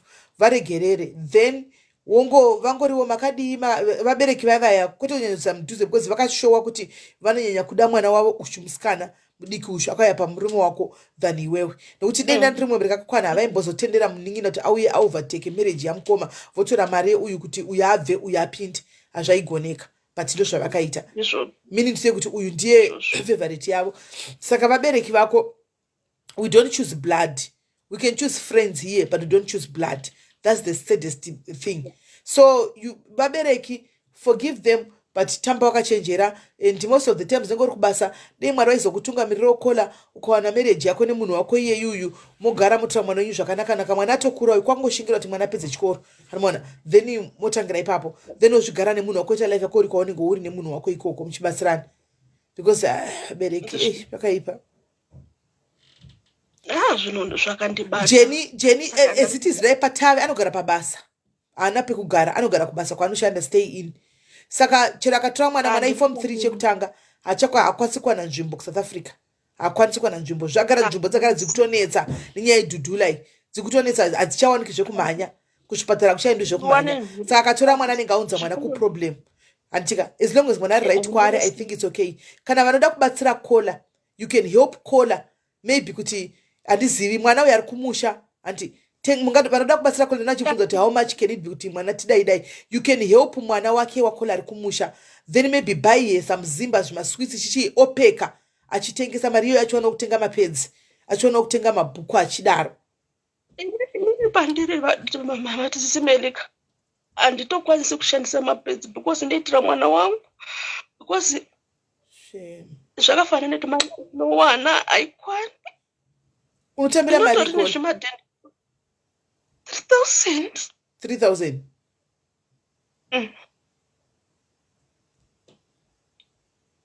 3000 ndotambira. But unotenga mapedzi unozotenga ako because mapedzi adhuri, unozongotengerawo mwana mapedzi utengawo mapedzi ako. Zvino kana washandisa mapedzi ako unoshandisei naikola? Inendocheka jira ndora ndoshandisa ndowacha because ndoona kuti inini ndikashandisa mapedzi mwana mapedzi jira zvematisheti kazviya hachinyorovi chiri right chiri comfortable. Asi simendi unenge uchiona kuti zviri nani kuti mwana aende kuchikoro akapfeka pedi than inini ndiri pano. Handina kwandoenda ndiri pano ndochinja ndowacha ndopfeka chimwe. Saka pa 3000 iwo unoita ine mari yako? inini pa 3000 anditi inini mwana anoda kuti ndofanira kugara ndakabhajeta kuti mwana awane mari yechikoro. Then Kauchiti mari yekuchikoro inenge iri mari yechi? Yes, mari yeschool fees ndofanira But kugara school fees inobhadharwa petemu kakola. Ende ndofunga mwana anobhadharwa chikoro chegovernment itemu handiti? Atemu. Ehe. Saka anobhadhara mari petemu? $100.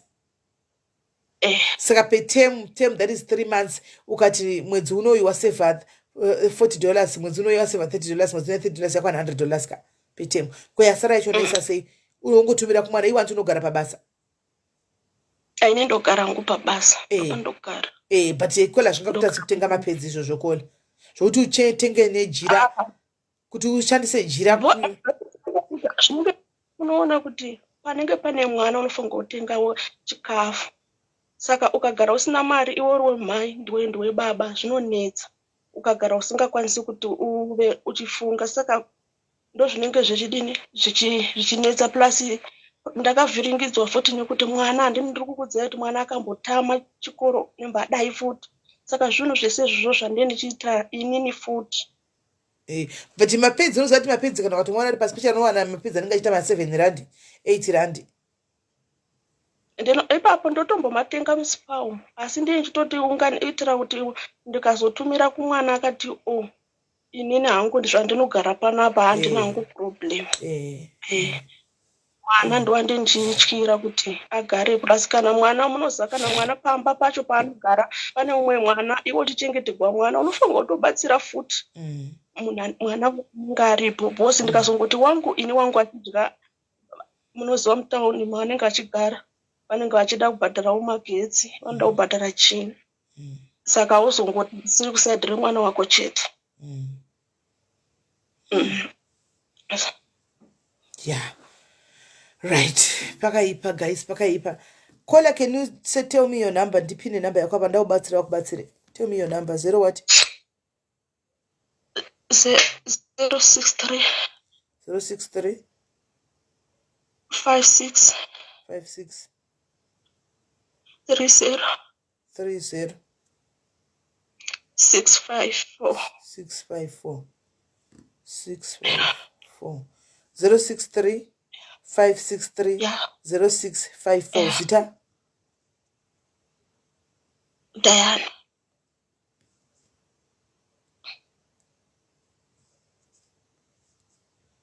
Right. So go guys, to those vada kubatsira Diana number dzake ndidzo zanapina idzi guys. Vanda kumubatsira nemapedzi, vanda kumubatsirawo nehembe dzemwana ari form 3 akura form 3 machi 15 16 years mwana sikana vanda kumubatsira neanything.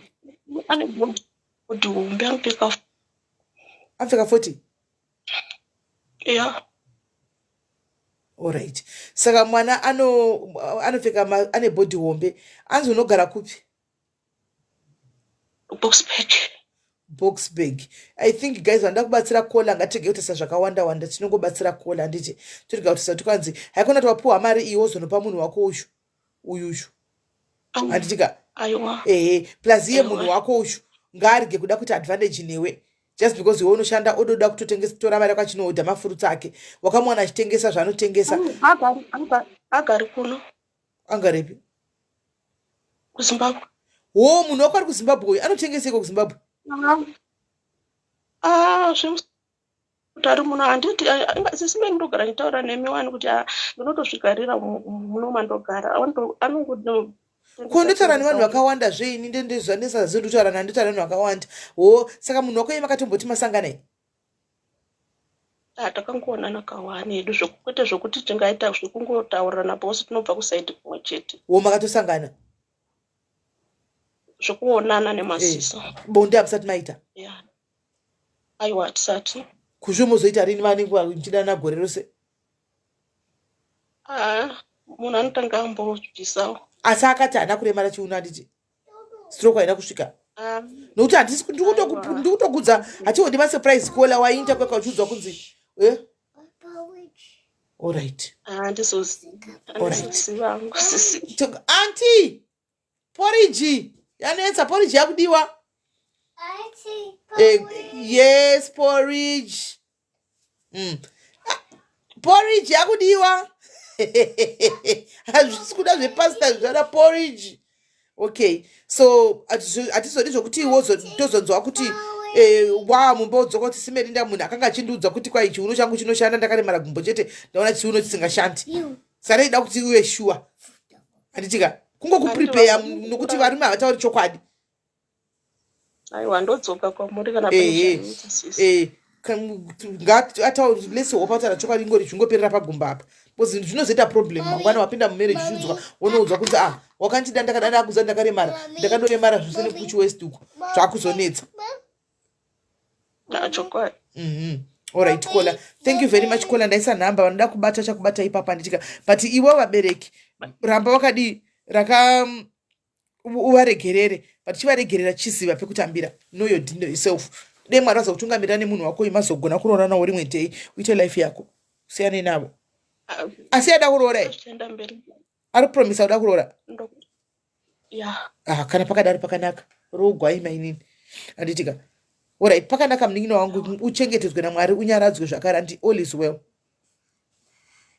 Thanks at least ndambosorora. Okay, usakapinda mucomment section pane vari kuti kwakida kumbotaura newe vari mucomment section saka pinda mucomment section. Alright. Okay guys, saka vanhu kutora iko zvino chete antika ndevari kufona vari kuda kutaura naKola chete antika 3 people sandafonera munhu anga achifona apa 3 people vanda kutaura naKola chete mutaura zvamuda taura mupedza tobva taenda kuna Kola anga achifona apa antika pane porridge panapa porridge anti vacho vari kumusoro uko ndiona ndakatomirira kuti vaye vaise porridge yacho kangonzi porridge yakutodiwa ipapo same time porridge right anditika fona itinzwe guys fona itinzwe handizivi kuti panichaenda kuAfrica ka ndofunga ndichatoenda nacho chimuzukuru chacho chichi handioni kuti chichazogara sei ndofunga tichatongodzvurana takananga Africa tose icho chichi tongoenda edu kuAfrica right vari kuda kufona guys vari kuda kufona. Can you please call in but I can pull like this, put 2 like this, yeah. Vari kuda kufona guys, fonai. The hoover is closed. Anzi porridge ruzi inonzi chiko mawheat ndo porridge yacho ndo porridge yacho right. Varipera mwada kufona kana pasina guys ndifonere back munhu anga achifona so that we can talk.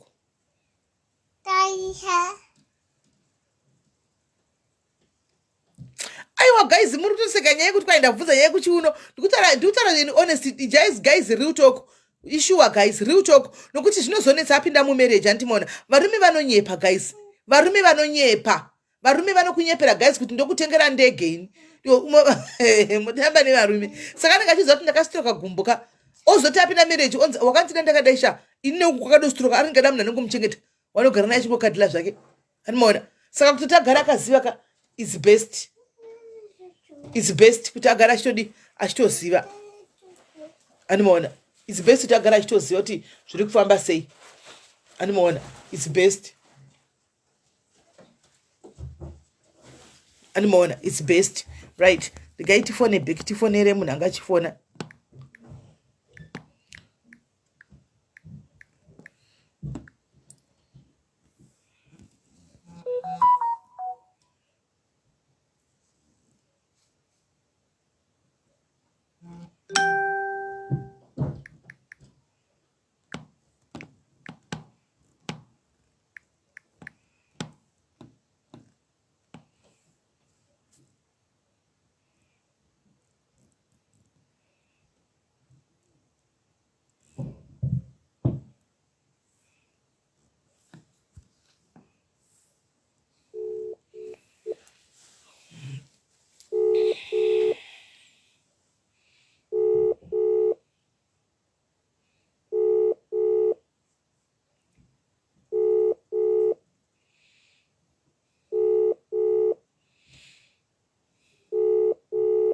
Thank you, Mati.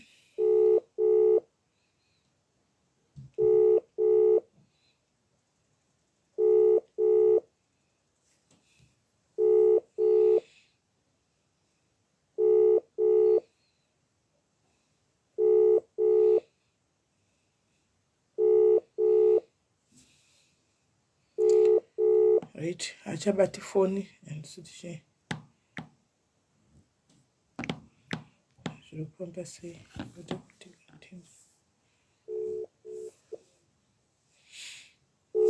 right namba dzekufona idzo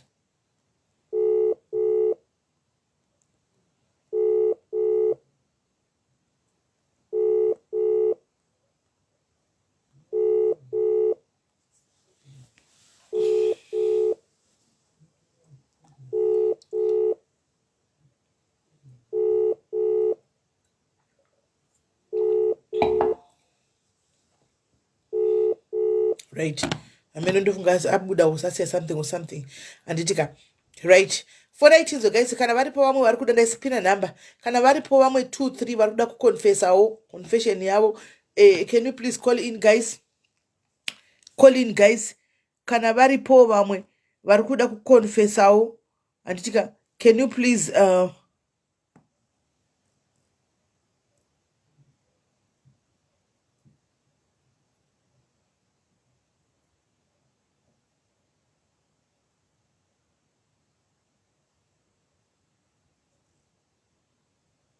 right fona itinzwe guys fona itinzwe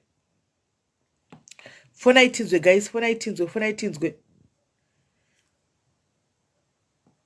right chitai so mirai ndimbofonera this my sister muripo if she confirms kuti she can come nenyaya yavo palife now because vangu handiti 45 minutes kubva 1913 dzangu vai 1913 yeah vatoikumba mirai tinzwe handika then ndokata todzoka navo mirai tinzwe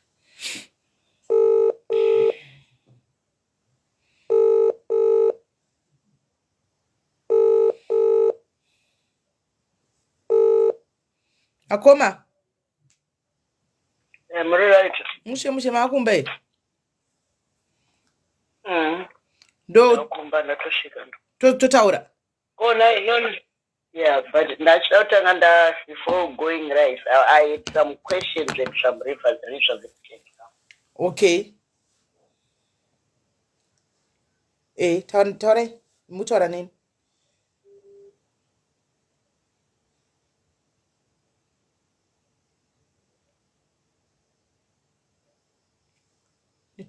hello yanga yambodonha network taurai mati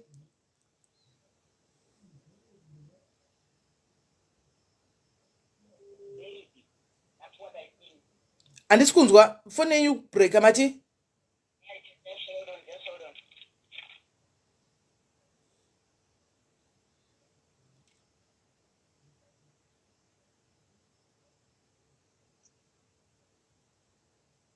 hello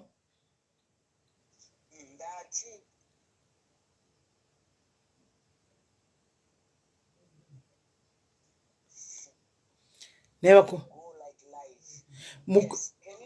amukana ndangonzwa vekupedzisira kuti ndigo like live kwekutanga kwandakunzwa iri kubreaka ya ndakukunzwai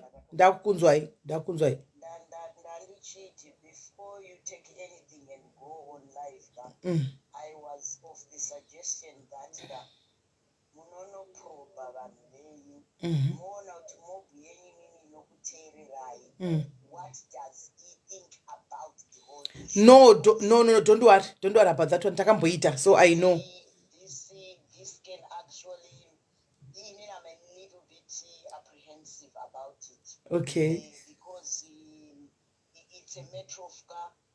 It's rather better to go there and have a topic navo muchinzwa kuti kune vane makupe kune vane chii then you bring somebody wamunenge muchiti I'm bringing you somebody ane lived experience yacho takaitaura that day that we were supposed to come so we were really expecting you but I'm now batika so don't worry about that one. Don't worry about the diaries. Don't worry about the diaries. They are not too judgmental.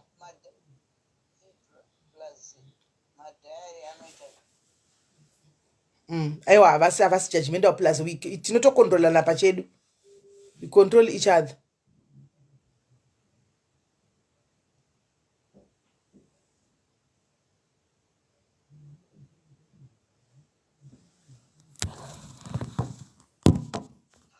Hello, Aiwa, don't worry about my diary. It's not to control na pachedu.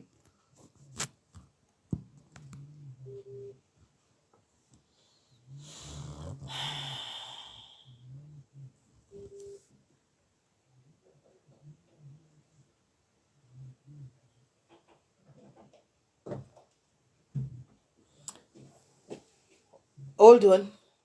Mirai look for this local Wi-Fi. I'm using. This is unlimited, whatever. Can you please put? No, but this is the Wi-Fi, right? Yes, Wi-Fi. So what's going on? With a problem Wi-Fi, I'm not doing okay. Or should I remove it and use data stream? Let me just switch it off.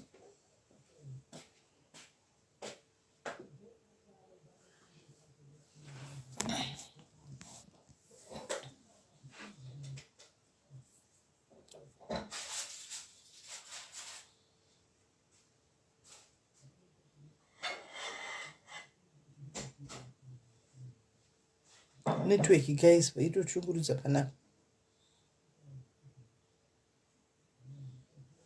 network. Kumunohlisa kai mukada kumbola shamuromo munombobuda kai mulaini. Munombobuda mutopic muraini. Yakufona. Babes. Muchiri palive. Ndiripo palive. Ndatombodonzana shana right ngatitaure ndambotira kufonera back right handiniwe tozovabata because network yawe iri kunetsa ndeyangu amene. Oh, okay. Ndo taura. Ngatitaure. Ndona chitokufonera iwe before ndafonera muna. Kola ntori nenyaya yake yakazvimiririra ega. Yakatoreba anoziva it can be a very sensitive story to so many people. Ndosaka ari kuti diaries ndikati don't worry we can control each other. Okay. Hello, my diaries. Hello, SIS MELLY. Hello, everyone. Hi, dear. Pane nyaya yangu yakaiswa pana SIS MELLY, pa SIS MELLY's diaries. Nyaya yemurume, yemukadzi aindituka muXhosa. So, in terms of nyaya iyoyo, zvandakadzidza patiri maZimbabweans is that hatizivi marights edu. Because maningi akawanda inzi anzizvo macomments akawanda aitaura nezvekuti anzizvo wakafonera munhu. Point number 1, point of correction, handina kumufonera munhu akandifonera and kundituka kwese kwaakaita uyu uku aindituka and ndanga ndakanyarara.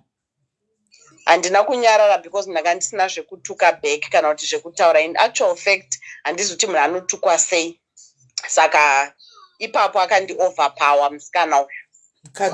Mukadzi uyu background yake ndeyekuti ndichiremba, but chiremba vanonzi chiremba loser vaya because vane vana vavo 3 vakadivorca recently and handizivi kubhawa kwavakasangana nababa ava vakaita relationship yavo chibhishu chavo chavakaita and then vakaona kuzotrigwa. Ndikungokupai nhingi background madiaries. Kutrigwa yaive nyaya yekuti isusu nababa vatakaenda kunonzi kuGrahamstown. Tiri ikoko ndobva vatora maphotos vakaisa paprofile yavo. Samaphotos vayo ndio akatriga kutukwa kwese kwandaiitwa. Yakatrigwa nemapictures aakaona ndiripo. Maybe anga akanzi handichaexist kana ndakafa ndokuzodiscover kuti ndiripo ndokuzotanga kundituka. Saka I also didn't know about this woman. Ndaingorara more life yangu minding my own business. Singaziviwo existence yake. That is the background yenyaya iyo yamakaona madiaries. Saka moving on, mukadzi uyu tisati taenda kuna baba vanchadhila navo zvangu separately. Ndikutodhila navo separately. But in terms of mukadzi uyu, ndichida kungokupaiwo marights madiaries. Next time nemiwo mukasangana nenyaya dzakadai, musamhanyira kusumudza voice. Because ukasimudza voice unolose plot. Pakunyarara kwandanga ndakaita paya ndaimuteerera kuti ataure achingoenderera mberi. Saka being a medical doctor ndakazomuripota kucancel kwake. Kucancel nyaya yandakaripota ndeyekunyorera prescription yemwana wangu. Maprescriptions emwana wangu ainyora asina kumboatenda kumwana. Saka imhosva iyoyo mwana aimunyorera sei? Aimunyorera how mwana? ini ndainzi kana mwana achirwara sisimeli ndonzi isu tine medical aid inoti tiende to a specific ningi group of doctors saka ini ndakanzi mwana since mwana ari kurwara kuti tisave medical aid kuna chiremba vari kubasa vanogona kutibatsira kuti tingoita prescription saka ndaitofunga kuti chiremba ndeve kubasa but pandakazodiscover about this woman ndobva ndazoti wait a minute iwe chiremba wavaitaura ivava ndiri avava saka ndobva ndaenda kupharmacy ndobva ndanopiwa maprescription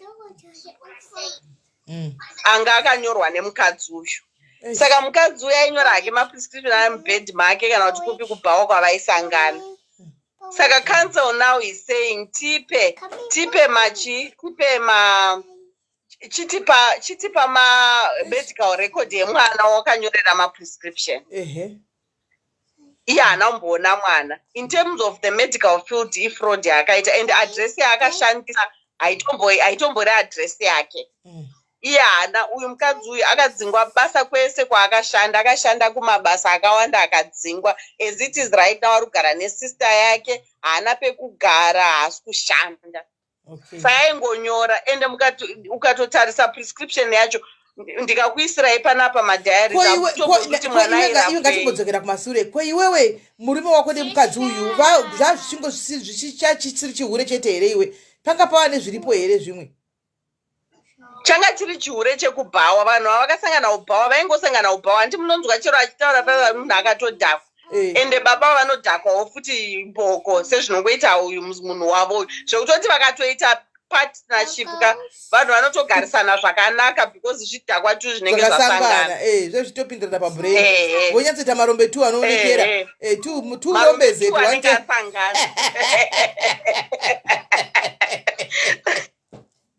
mukateerera paningi paya sisimeli mukateerera paaudio yaya akandibhowa paaudio yaya aitokutsvinyira paaudio yaya kuti kwanzi wena umuvi wena achita kunge mwana mudikiro rizimbuyawo zichemberera kadaro zvine basa ndezvekuti akanditi I'm a psychopath saka ndakafona kucancel ndikati saka kana ndiri kunzi I'm a psychopath remember psychopath is a condition imi Mrs. Melly munogona kunditi ndiri psychopath and get away with it but doctor agoni kukuti Melly uri psychopath because anenge akuita diagnosis saka apa cancer inenge yakuda mamedical records angu inini ekuti akandi assessa kupi kuti aite come up with the ninge ekuti ndiri psychopath kwaari of which haana handiziva haana mbondiona aringotaura muair saka that also saka mukadzi uyu kauyu uchiremba hwake huchatorwa license yake ichatorwa nekungoda kwechinhingi chitelephone call chaakaita kwandiri chachi ndokupera kwake saka inini ndichadhila naye kuside recancel kwake ndozodhilana baba nditodhilana vo separate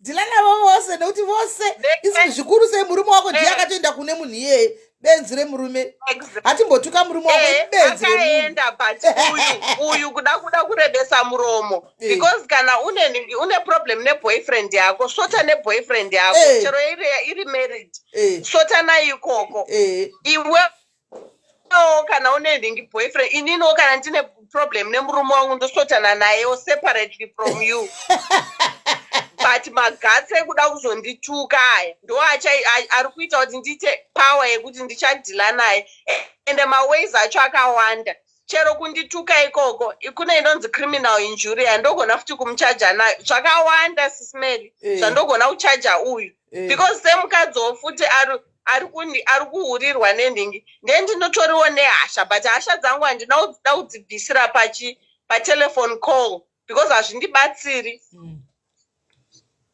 unoshandisa brain dzako dzakakwana uzogara pasi because I had to sit down zvemaprescription zvakaitika April May but I had to sit down and think kuti why is it that munhu akamboya neguchu remishonga panapa angaitora kupi ndiye chete musikana wayakanyora rikaitonoitsvaka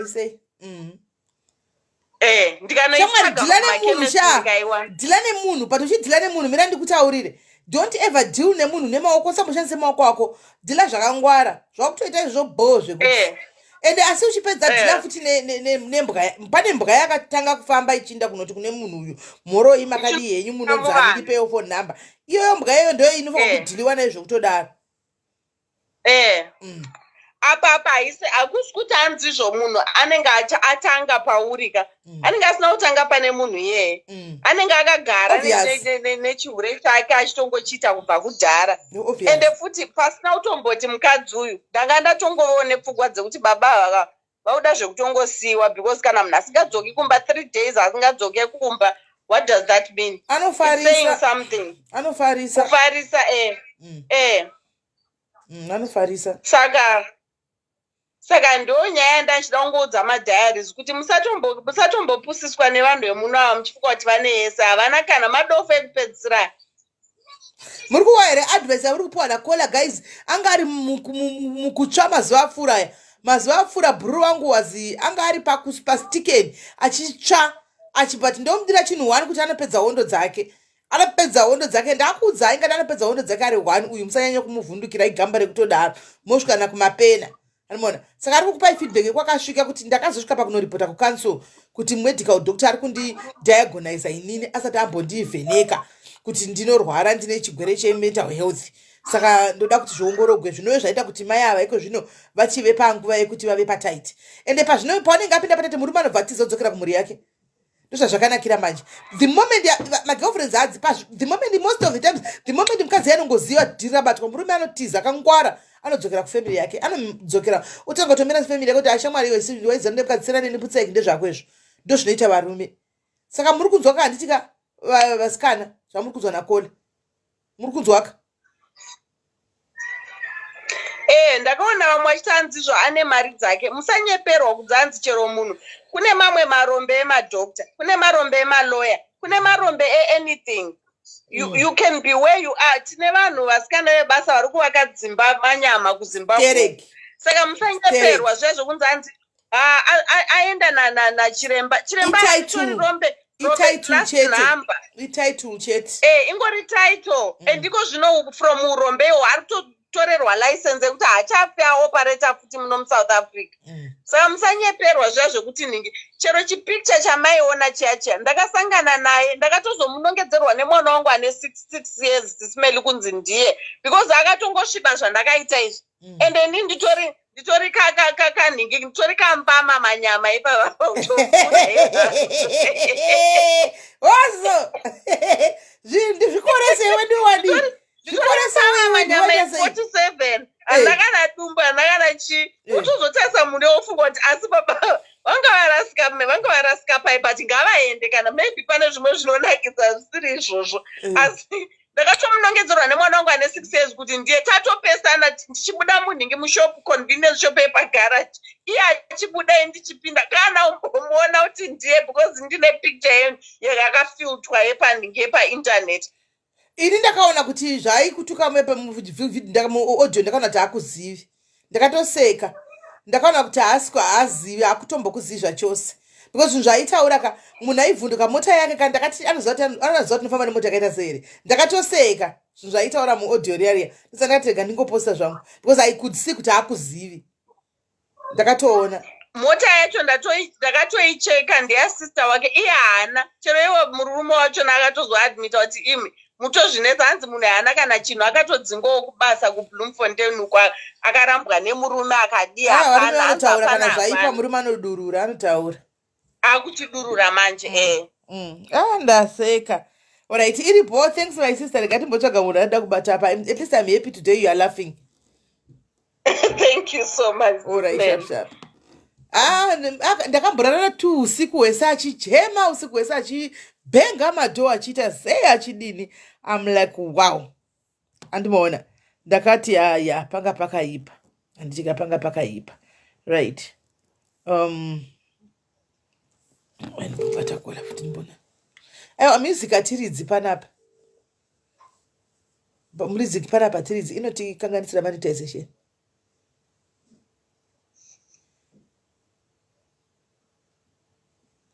ya ndakunzwai ndanichiti musaware nezvozvo pedu apa chiti zvokujaja nokudidi takatombotaura tatakakumirira last time but hamuna kuya so they know they've been waiting.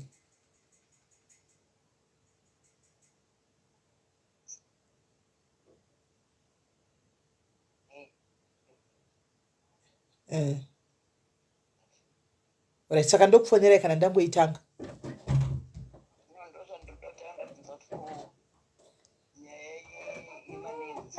Aiwa, you don't have to. You don't have to. Atibuditsi, you don't have to tell. You don't have to say. We give you a different name, Kudzai, whatever, any name that we are going to give you. You use that one. All right, no problem. All right, sharp. Not very long. But zvikanakidza nemi muchinakigotogara memuchimwa muri kuseri ikoko. All right, ibhono kufonera mai manje. Sharp.